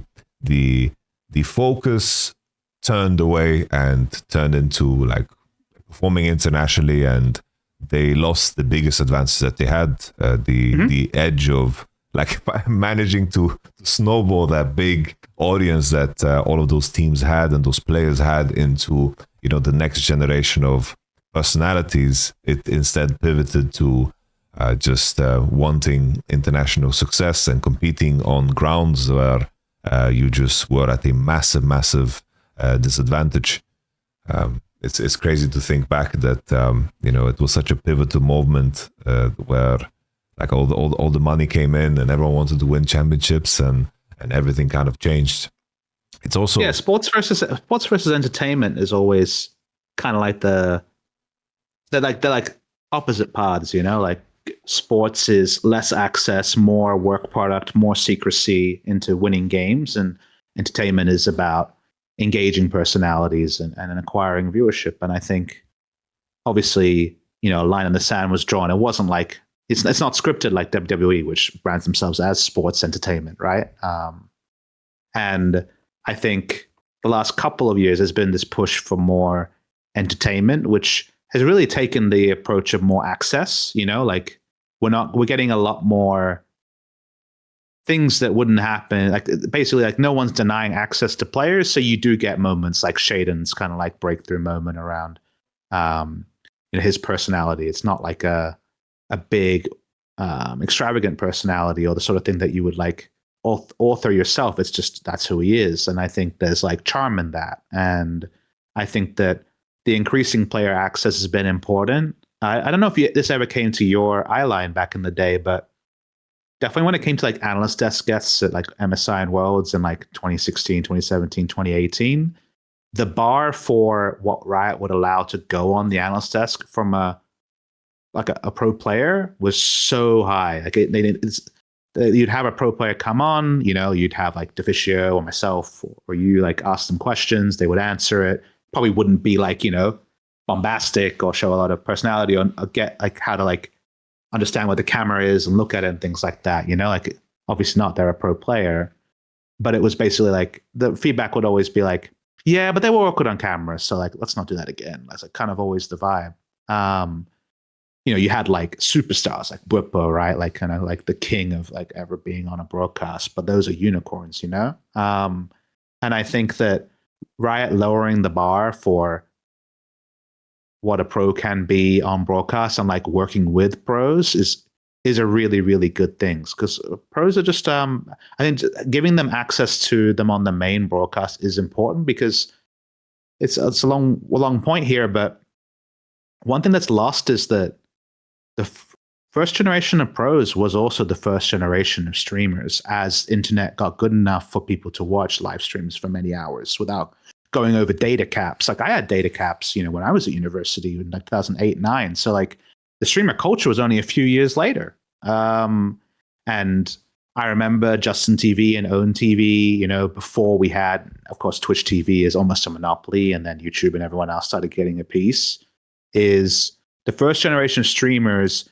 were part of a new wave, and League of Legends content was the dominant content on, and gaming content was the dominant content on the biggest growing, I guess, media platform, right? Like it was a massive thing at that time. But nowadays, like just chatting is the biggest category, and like you couldn't just do gaming at that time, right? You had to do just gaming. Like there wasn't you couldn't do effectively just chatting until like more recent times. And I think the glut of content, just like the amount of creators that are out there, the amount of the YouTube library, the like amount of Twitch streams, etc., has only grown over time as proliferation of internet and quality PCs, and like the barrier to entry of how to stream has only gotten lower and lower over the years. That relevancy in League of Legends meant relevancy in all of Twitch in 2013 in a way that even by 2019 that wasn't true. That doesn't mean there weren't big streamers, right? But the first generation streamers being the first generation LCS players on a new game in LCS in North America, which like obviously is always about the new and big and trendy, was an unassailable advantage. And emulating that over time should have been way better than it was. But even when people were talking about why don't players stream, and one of the reasons is that if you were an LCS pro and turned on stream in 2015, whether you're on the first or fifth best team, you got a lot of viewers. And Twitch had kind of moved on by the franchise era. And that's not to say that teams shouldn't have done more content. There wasn't, the mistakes were made, right? But there was a time and a place that was exploited and led to amazing moments like Double If winning on COG at Madison Square Garden. The second or third renditions of that were always going to fall a long way short of kind of like the full original version. So yeah, I mean, the internet's just a different place, bro. When I try to talk to these young men, Gakos was born in 2008. Think about that. I was 21 when he was born. And you try to explain the world before YouTube, the world before Wikipedia, like you sound like a boomer to them, and they can't really conceptualize the idea that like when I grew up, you wanted to find out about things, you asked someone who was smart about it, or you went to the library and got an encyclopedia and read about it. You know what I mean? Like that's how you got information. Now the entire history of all videos, of all like recorded media is available at any time in high definition on your phone, let alone your computer. And there's a lot to compete with for esports. And like we have to always find ways to update and innovate and understand that it's tricky, bro. Oh, it's extremely tricky. I think it's so, at least for me, maybe someone has figured it out. Like in terms of, I don't know if AI is going to figure it out, like understanding what is going to be the next trend, or like realizing how. Well, if you find out, let me know, and let's both make money on it, huh? Yeah.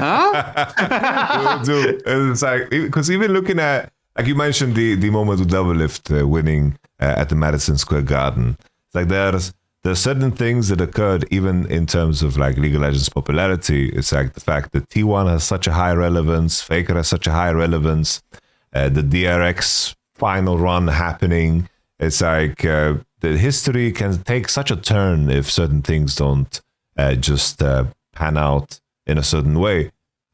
There's a current game that I have been sponsored by a couple of times, just full disclosure, Supervive. And it's a game that I love this game super, super much. But I have this fear always with new games that are created that can be great, can be good. Maybe the timing is just not the greatest. Because the last time they had the open beta, I think this was right when Marvel Rivals was releasing.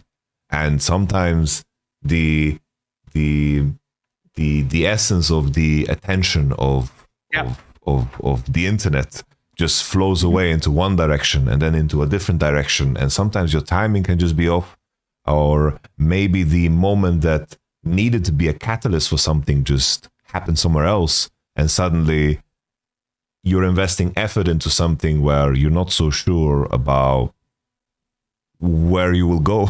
It's extremely daunting and scary if you're working at a scale where you are dealing with like thousands of employees, or a project there where there's so many people, because you see this. I think the best example is with game development. It's like usually with companies that grow to a certain size are going to build a project big enough, and they have to make projections about what they believe is going to be interesting in let's say 2, 3, 4, 5 years. Like, I don't know what the meetings are with the Riot MMO. Like, that must be extremely stressful and daunting. It's like, what are the Zoomers of this generation going to want to play in a couple of years? Because we need years to figure out. That's very scary. Yeah, and honestly, obviously I'm co-CEO of a small company here. We have 30 full-time business employees and then pro players and creators and things like that on top, right? I think it's just always good to kind of like be humble and to zoom out beyond your own biases. Like, I love competitive League of Legends. And so I'm always going to be thinking about and finding ways to set up our League of Legends department, but it won't be at any cost. It'll only be if it makes sense for the company as a whole, right? Like, and I think it's important to think that way. Like, I'll have things presented to me that, as a 38-year-old, I'm not perennially lying on TikTok, or I'm not as down with the memes. And I do a great effort to like try to, you know what I mean? But like, at the end of the day, whether I think something is cool or not isn't the like pass fail on whether we should do it or not. Like, it's the people who we've hired to be, on top of the trends and aware of things who will know those things. And then I just judge how often do they hit and how often do they not, right? And I think it's always important to like depersonalize yourself from things like that, because you just need to be ready to move with the fans. Like, if you ask me what I enjoy watching long documentaries and long TV shows. And if you ask the young people based on their habits, it's better hook me in the first 3 seconds of this TikTok or I'm scrolling past. And just because I'm from a different generation, if I'm appealing to that generation, then that's the goal for success. That's the mandate for success. That's where we need to go, is we need to work out a way to find the theses or like the content that can engage those people in a format they appreciate. I think the people choose the format and we choose the content, if you know what I mean. And I think there's always a lot of learnings and things that can be improved on that. But at the end of the day, if you are a marketing or entertainment business, if the sport itself won't self-sustain, which for esports seems like it's a challenge, like I wish we had concessions and, hot dog sales and things like that. I wish it was, like self-perpetuating, but we still have work to do to like crack some of the code on that. And so the marketing side is the side that needs to really be looked at with a fine-tooth comb. And for Flyquest and a lot of other orgs, maybe short of KC and Koi and T1, there's work to be done, Oh, definitely. But it's very, very difficult. Like, very, very difficult. I wanted to ask you in the context of, the franchise system, having, I think it's a big challenge with esports, and at the same time, its strength is that there is nothing tying people to certain teams. Like in traditional sports, you have, this club here was created with the miners from 80 years ago that played some local football. Your great granddad was a goalkeeper, and now we love this club, and this club is called Arsenal, and like you have history there. It's local. It's like it's right there, and there are so many things that tie you. And at the same time, it's like the sport remains the same largely. It's like, sure, we have like cameras that are checking if something went over the line or not, but the sport largely remains the same, and there's the continuity process. Everything is in place. It's like your time investment is always very, very worthy. So that's something that's just an impossible challenge to overcome. But obviously in esports, what happens in most regions and in most places is that everything becomes very top heavy in terms of where the fandom is concentrated, right? We look at Korea, obviously it's with T1, because the continuity is very, very clear there with Faker. It's like building a legacy like that. I think anyone dreams of, whether it's traditional sports or in esports. I think it's the same in Europe now with of course Casey and Koi doing their unique thing, but G2 being the legacy org, Fnatic too, but the fandom feeling a great amount of pain. Probably same thing here in LTA. I wanted to ask, like, what I'm getting at is, in terms of a league system where you are theoretical equal partners, right, with teams that have less pool, maybe not their fault. How do you kind of consolidate with that idea? How do you rationalize the idea, and how, like in your sense, you are pulling through? You're doing you're competitive on the world stage. You are competing actively in the league. You are doing everything you can to, of course, brand the team. How do you deal with this aspect of having a partnership, but there is obviously an inequality here? Yeah, I mean, it's obviously something that's been talked about publicly a lot. Carlos had his choice words to say about what he thought about some of the orgs in the early days of the EULCS. I think that, again, I'm always of the mindset of, if you grow the pie for everybody, you grow it for yourself. So I look at kind of like, okay, if I'm one of the anchors of a project, if I'm a decision maker, what do I want out of a project? And I think for me, the thing I wanted to emulate in the projects that I took on was, there was this like thought I had about Cloud9, where it felt like everybody's best version of themselves was Sin when they were on Cloud9, and when they went to like where they came from and where they went to didn't matter. They wouldn't really achieve much there, but when they were on Cloud9, they always got the best out of their players, and that's always been like a thing on my mind that I've tried to emulate and tried to be like the anchor of the projects I'm in. We already talked, hours ago now about kind of like what sort of characteristics for players I look for, like the idea that I want their best days to be on Flyquest, and I try to grow that to kind of like, find ways to like grow their brand and bring them into the content we do, and kind of give them different, give the fans different angles on players that they wouldn't necessarily get if they were on another org that was kind of like just doing the minimum.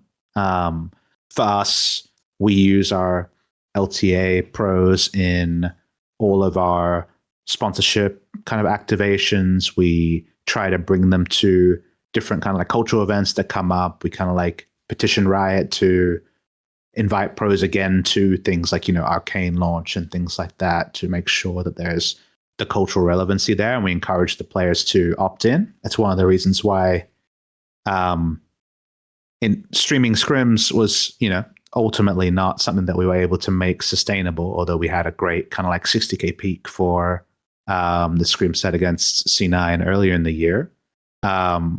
And the only thing about that wasn't hard was getting the players buy-in, because we'd kind of earned it over a few years of like, hey, like, this is the reason we want to do this thing. We are going to like have the comms. We are going to have the reviews. I know how you guys work. I know this is something where if you just make a couple of intentional thoughts around what you say, it's something that the fans want. And at the end of the day, we're an entertainment broadcast. So giving the fans things that they didn't know they could have, and like growing the idea space beyond, what Cadril was doing with Lost Returns into like tier 1 and being the first to do that, is going to be a great way for us to make an outsized mark on kind of the fan base. So let's do this. And while some people were like really game for it and some people were like unsure about it, there was no problem getting everyone kind of like bought into doing it, testing it out and things like that. And so that's kind of the mindset for Flyquest. When it comes to like, how do I look at the other partners in the league? It's tricky, because at the end of the day, they are, if they're in good standing with Riot, then, they're a partner and like able to kind of make whatever decisions they want. So it's it's tough for me. Like if any of them ever reach out and ask for advice, I'm always happy to give it. But yeah, it's hard for me to have too much direct input in the specifics of other teams. So I know it's not the best answer. I know it's like a question you would like to ask, but it's hard for me to kind of give too much on it. No, of course, I understand the difficulty of them being a competitor at the same time a partner, and they have, different ambitions, different variables to take care of.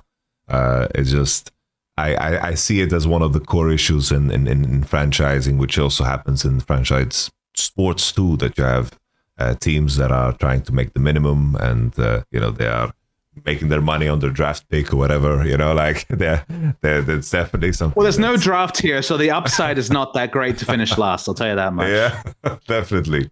Which brings me to I guess the next topic, because we mentioned CS a lot, and I think the way CS is set up is extremely powerful, because obviously you get the big teams facing off against each other consistently, unless they're Falcons and they lose very early in YamatoCannon. This happens. That definitely happens. But there's drama in that too, and excitement too, and there's a clear build up and there's a clear anticipation, and it makes for a very, very impactful moment in time. And in terms of how, like the monetization of everything, in terms of where the money is flowing, it seems like this is the direction that Riot is also heading in, with EWC, and also them being more lax on, of course, the gambling sponsorships. It seems like that's the direction they're heading in.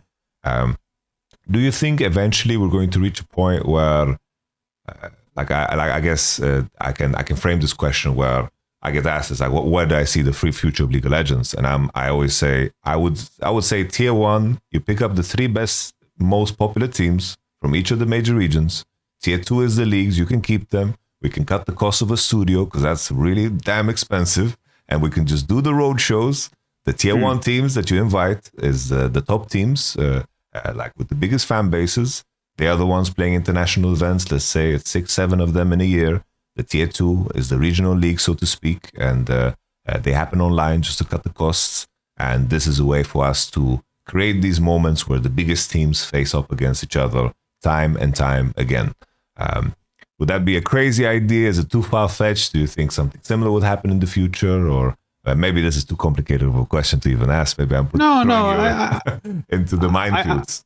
Yeah, I hear what you're saying. I think for that to be the future, you could look at something like the gambling category being reevaluated as like an indicator Riot's moving that way. But I definitely haven't seen enough information to like make that a fair conclusion, because at the end of the day, I think the original conceit of League of Legends was we want there to be tier 1 in-person leagues in multiple regions around the world. That, means like lots of games are being played at a tier 1 level in North America, Europe, China, Korea, and then a litany of tier 2 regions, and they only meet a couple of years to face each other.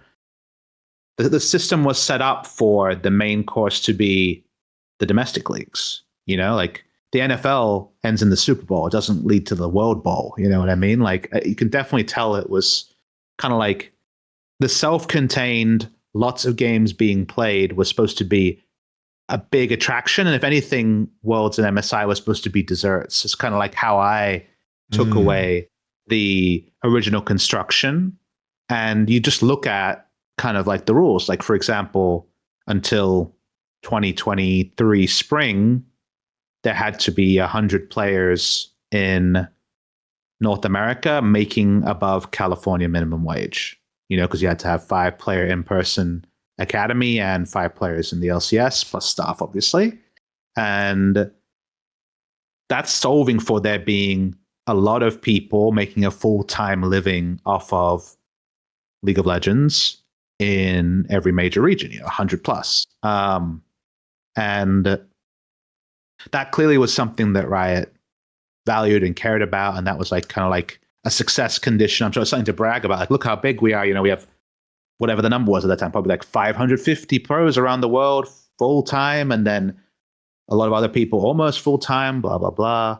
Like that seemed to be the like showcase of League of Legends. And if you look at Counter-Strike, for example, North America, big region, obviously still true to have a lot of investment and things like that. Recently Team Liquid's not even considered a North American team, but until recently they were considered North American. They would have one world contender level spending team, a couple of other teams spending at like a lower level, and then amateur teams, basically. So it'd be, if you looked at North American Counter-Strike, and again, this doesn't work in 2025 July, but let's assume TL is North American. There would be like one team spending at like top of LTA level. No, I'm not saying amount of money, but like scale. One team spending at like top of LTA level, two people spending at like bottom half of LTA level, and then like amateur teams. So the amount of people in North America drawing a full-time salary from Counter-Strike is, as in like California minimum, is probably like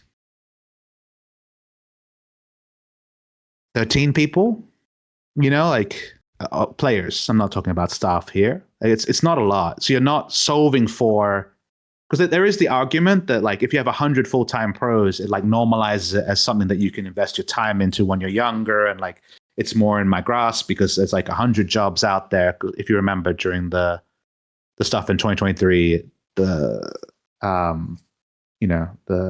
walkout. During the walkout, and the idea that like like these jobs are going away and it's going to affect things, which is all very true. That was like a big change, and for the model you want to exist, there will be way less tier 1 teams, if you know what I mean. Like the teams that are like, how many teams are going to get an invite from every region, and then how many teams are going to come via qualifiers? Let's say half and half, where it's like, 4 regions, 3 invites, 3 qualifiers, for example. So that means you have 24 teams, which would be a bigger event, not a smaller event. So maybe it's 2 teams or 3 teams. Then the qualifier teams aren't going to be like, the qualifiers aren't going to be in the Riot studio. They're going to be online, right? They're going to be at a different scale.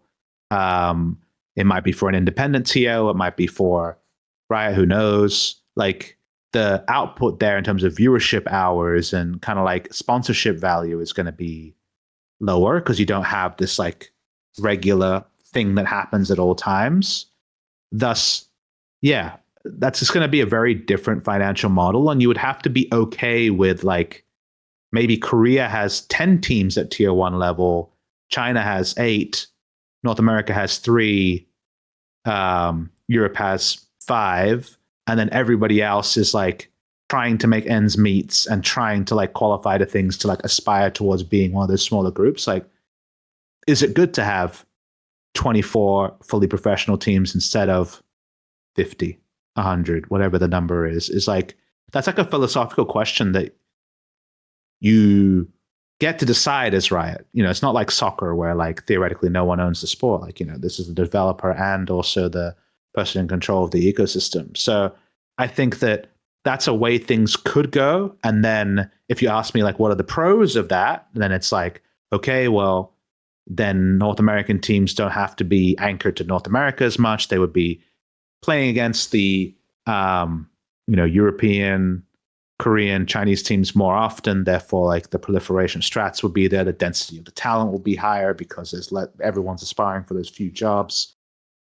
But then you keep following that, and then it's like, well, how much time do they actually spend in North America at that point? Or do they want to be based in Korea, just like a lot of international teams are based in Europe in Counter-Strike, just to get the best possible solo queue and practice? That's like quite a lot loaded into that. So it's like you're asking like, as like you and I, right? Like high level League of Legends snobs, would we want to see Flyquest and G2 tussle against the top Asian teams every other month or more often? The answer would be yes. Does that scale into the ecosystem you want versus the ecosystem you have? Is is an interesting thing to track. There's obviously a lot of precedence in League to go from compared to Overwatch League that tried to create that, i.e. have one global league. The global league killed any tier 2 in any other region, reaching any sort of scale, and then eventually the global league didn't work. Like, I would say that an all-in push could be made to do that, and there would be winners and losers from it, and you would take a lot of time to think about whether the winners outweighed the losers. Like, it would be an all-in push. It would be fucking hype in a lot of different ways, but I'm trying to like make sure to understand that like there are definitely costs to moving in that direction that you have to be okay with. Well, definitely, it would be very harsh towards, let's say, the teams that would be weaker. Definitely, like this would be the most, like let's say the most, let's say, I'm trying to find the right phrasing for it, but this would be big fish eats little fish. Scenario where this will be just natural selection to the point where the winners win, and then the question is, it's like, are we already in a scenario where within a tier 1 system where the teams are already tiered? Because I think that argument can be made too, right? Where it's like already. I feel like some regions in China that's not true, right? Like in China, it feels like a different fucking team comes through every international event. Like we don't have RNG dominating and representing anymore. So I feel like China has a lot of variety of teams going through. I would say Europe had 4 teams that could credibly go through this time, but historically it's been Fnatic G2 and whoever their friend is. I think North America, because of the churn of orgs, it's like hard to kind of draw that line, but normally it was C9, TL for like at least like last 6-7 years, and then 1 or 2 other teams. I think that I see where you're coming from, and again, the Super League in football would have been, Man United, Chelsea, Real Madrid, and things like that, was ultimately rejected because of kind of like what it meant for your local club.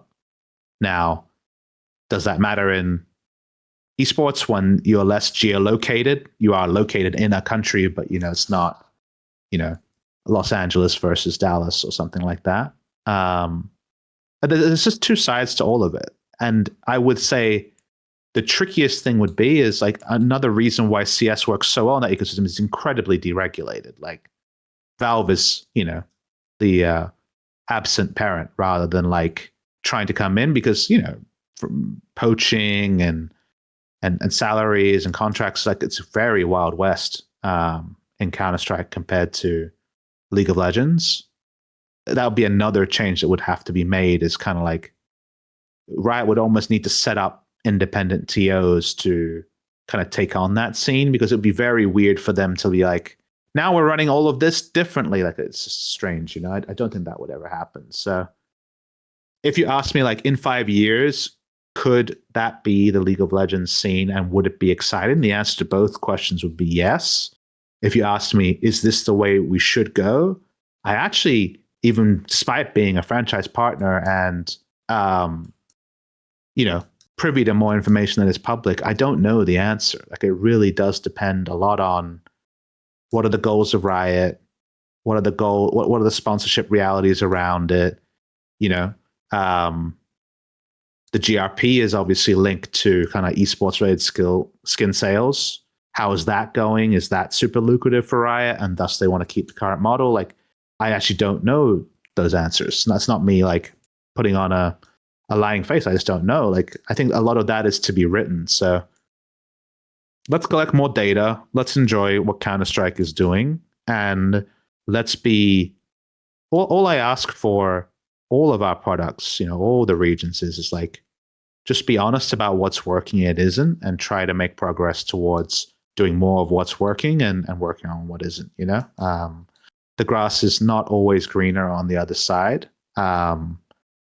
But there is grass on the other side that we should be aware of, like there's like inspiration to be taken from CS for sure. Like, I was watching the skit they put out today, and the thing that I was struck by is like most of the ESL skits are incredibly unflattering to the players, and yet the players agree to do it. Like, it's like in League of Legends, could you imagine a skit that was the equivalent of like flashing back to Faker and Tears in San Francisco in 2022? Or Carrier, I guess, in Tears is probably the even easier example, in San Francisco in 2022 to like be the butt of a joke. You know, like that they would never do that. That would not fly. But like the ESL skits are like, here's this legendary player like memeing about his worst competitive failure that he's never gotten past in his whole career. And it's like a great joke, and he acts well and he's into it, but like that's a tough thing to do. So like I think there's ways for us to continue to mature as an esport that don't need to lead to drastic changes. But if you said, "Hey Chris, are you down for drastic changes?" I'm like, I'll make the most of it. And you tell me, "Hey Chris, we're going to keep it the same way, but we're going to keep it the same way. Is that fine?" I'm like, I'll make the most of it. You know, like I get to have a seat at the table. I'm not the ultimate decision maker. I don't envy the ultimate decision makers, but it's my job to be the best at whatever the format is, right? And that's that helps me sleep at night when some of the future can look a bit murky. Yeah.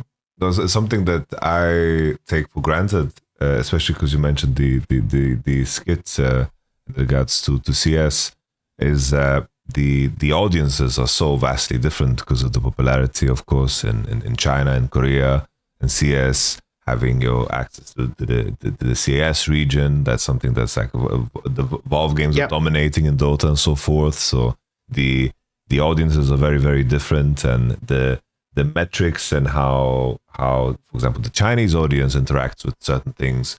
It got me thinking when there was like big monetization changes and so forth. Maybe like the majority of players, the majority of spenders are in China, and this is what it's designed for. And I think it's easy to look at it through the lens of what I'm experiencing in the communities that I'm communicating in, when in reality we're just a part of so many moving things. I remember Freak. I mean, that's isn't it fun to think about that? Like, the European discourse is outsized in Counter-Strike, which is mostly in English or in Russian translated to English, and thus we're really privy to it. And it's the most informative of like how Valve should move as a company and what's working and what isn't. That's definitely English language discussion of League of Legends is definitely not the dominant language, you know, like you're saying, I'm sure the Uzi skin sold really well in China, and Asia has always been like open to like gacha mechanics and things like that. And therefore, maybe that's like the people that Riot should be listening to the most, more than us. So like our place in the food chain is always an intriguing thing. No, definitely. What can you do? Definitely. I think I remember Freak mentioned that some of these patch notes, it's like the patch notes are designed for like the metrics that we get out of like Chinese solo queue. And Chinese solo queue, the metrics look very different. It's like there's always permaban, this champion is very hated, and it's interesting to step out of that at times. But I like for looking at it from a perspective of what Valve has done. I feel like from a publisher standpoint, I cannot imagine like a happier situation they could be in with regards to their monetization system. Because like the other day I was watching a CS streamer, not even, I can't even call him the CS streamer. It's basically just a gambler opening. Own a pixel or what? So I was watching Trainwreck just opening $200,000 worth of boxes. Yeah, I'm just thinking this monetization system and how the uniqueness of it all. It's like this is what all the NFT bros were hoping NFTs would be, with all the case hardened skins with a specific float. Like I didn't know about this. I was like, oh, this skin looks nice. I would like to have it. I would play. Oh, it costs $200,000, and never mind. Yeah.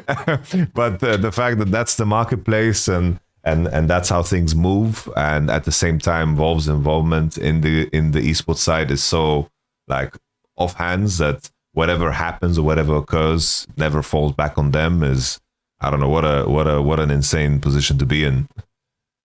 I think you and I, even though we now do very different jobs, obviously like co-CEO of an org versus content creator on your side, I think that if we continue to be inquisitive, curious, update our opinion with new data,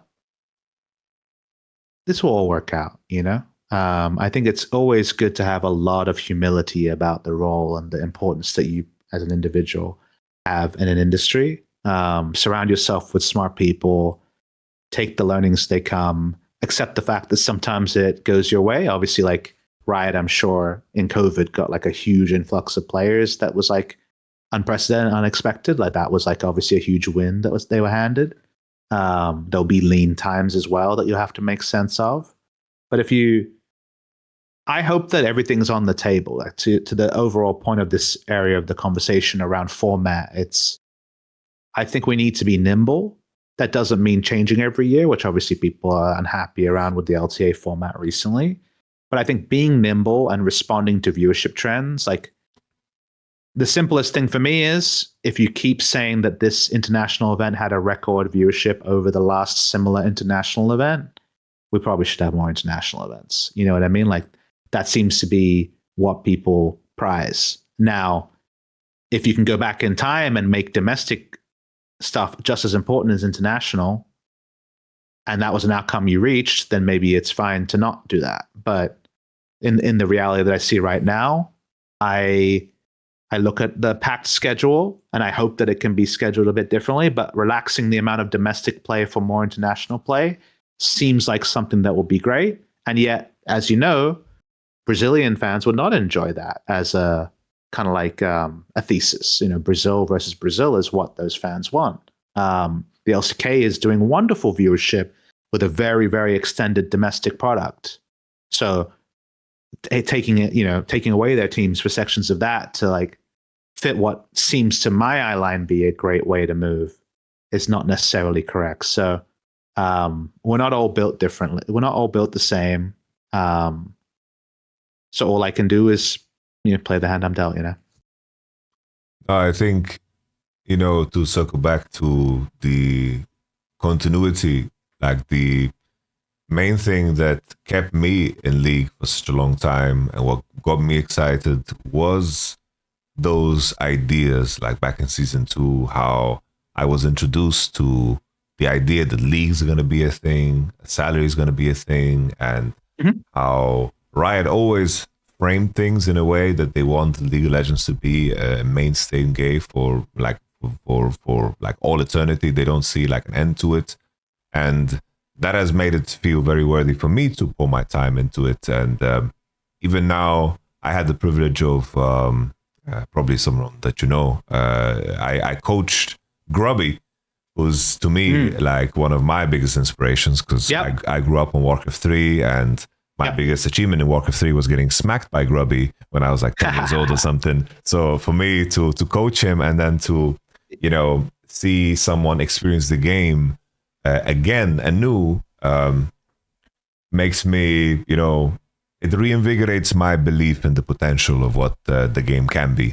And I do think in the context of like LTA, I share the optimism that things can change and things can be better. Like it's very, very possible, And I think it's a question of framing, perspective, timing, and a bit of luck.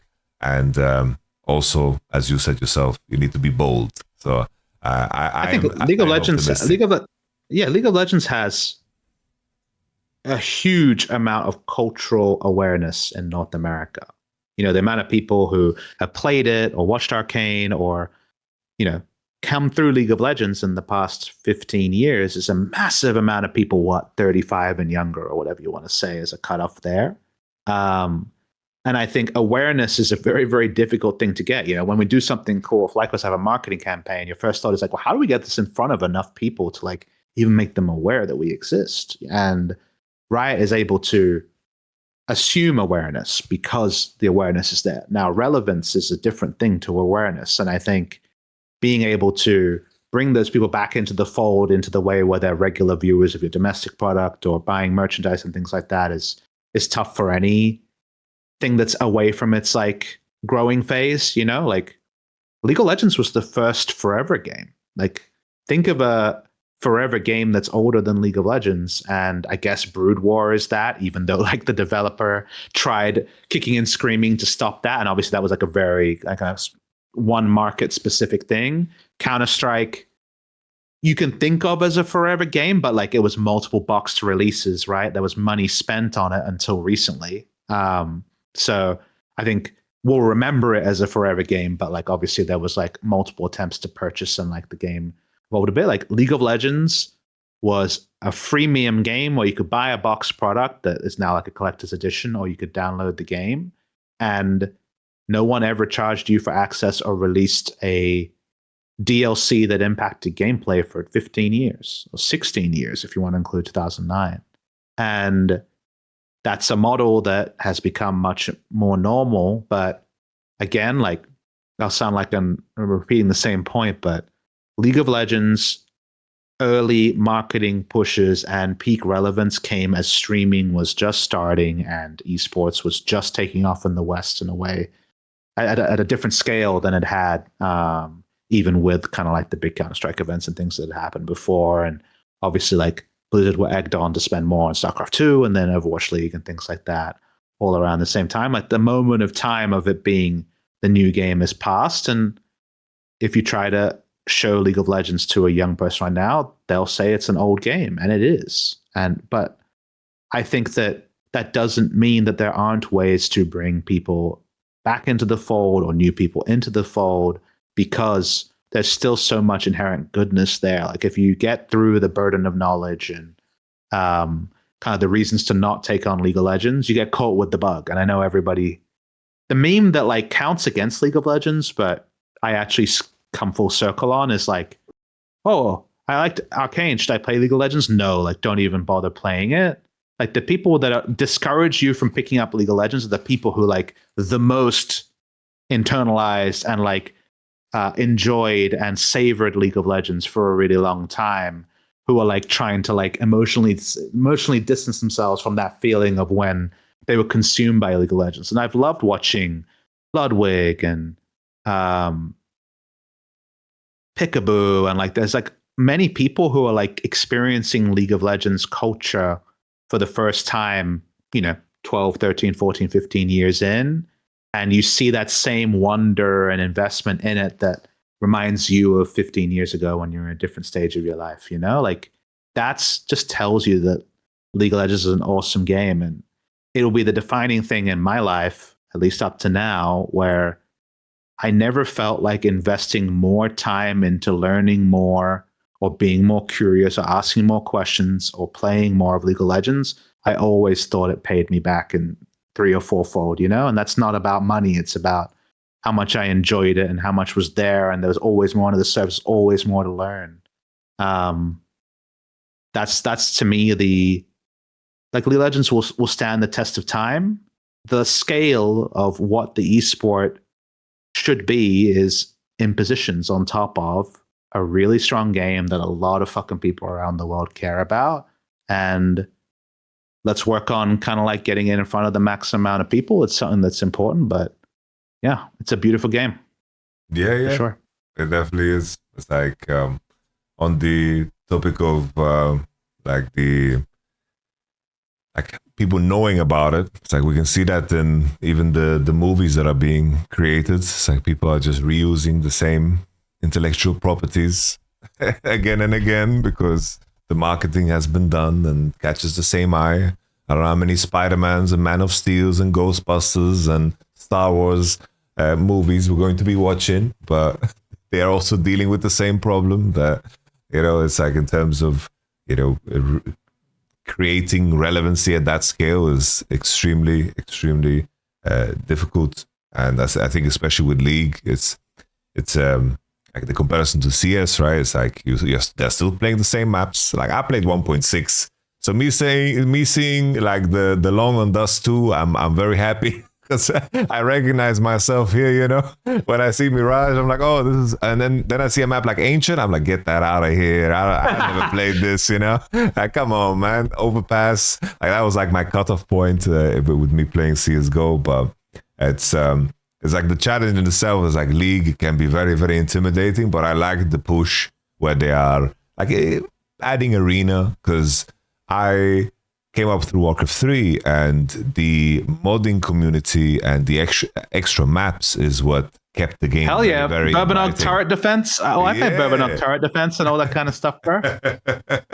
Yeah, the Footy Wars, we have Footman Wars. Yeah, Footman Wars, exactly. Played Dota as well, you know, the maps. Of course. And my hope would be that at some point that also like is a possibility for League of Legends and Riot, because I think the more ways you can play and use the characters that are in, of course, the universe, the better. And I think like the main problem with Warcraft 3, if you just look at the base game, is that it was extremely intimidating to play like ladder after some points. Like you would just get cooked and smoked, and if you tried even today, you would get rolled even harder. It doesn't matter that I was good 20 years ago. We're 4 hours in, but another video could be, you should ask Grubby this, is like, did League of Legends kill the RTS? Because Warcraft 3 was a MOBA RTS that, you know, like hero control was like part and parcel with the, army control. And then it turned out that peak relevance was just heroes being controlled. And so, because I must say, like, I can't believe that there's ever going to be an RTS that takes off in the future. Like, I do think that, like, StarCraft Remastered is, like, the maximum you can do. Like, getting a new player base of people who, like, want to intricately control cohorts of units just seems impossible. Just like, I don't know if ever there will be a new MOBA that's not, like, a MOBA hybrid that ever takes off post League of Legends and Dota, you know? Like, that's just... Yeah, I don't know what the next thing is. People thought it was VR for a while, but... Battle Royales became a very big thing. Battle Royales, yep, that's true. But what's next? I don't know, bro. I'll be here for it, though. Chief Gaming Officer, I got to find out. I'm excited to see the next one. It is crazy. I just checked the time. I didn't realize we spoke for 4 hours. Of course you did. I knew we would. It's crazy. 4 hours. We're not going to upload the full 4 hour VOD, I hope. No, why not? We could. I don't mind, bro. I'm here. Yeah. Of course bro. I'm gonna send it. It's like that's the only way I've done it. It's like the voice of Yamato is making a return, and it's making a return in a big way with PapaSmithy. Holy fuck, bro. Holy fuck. This is the fucking chorus of Yamato, or the fucking like verse of Yamato or something, bro. We've been going for a while. Is there anything that we left uncovered that you still want to bring up?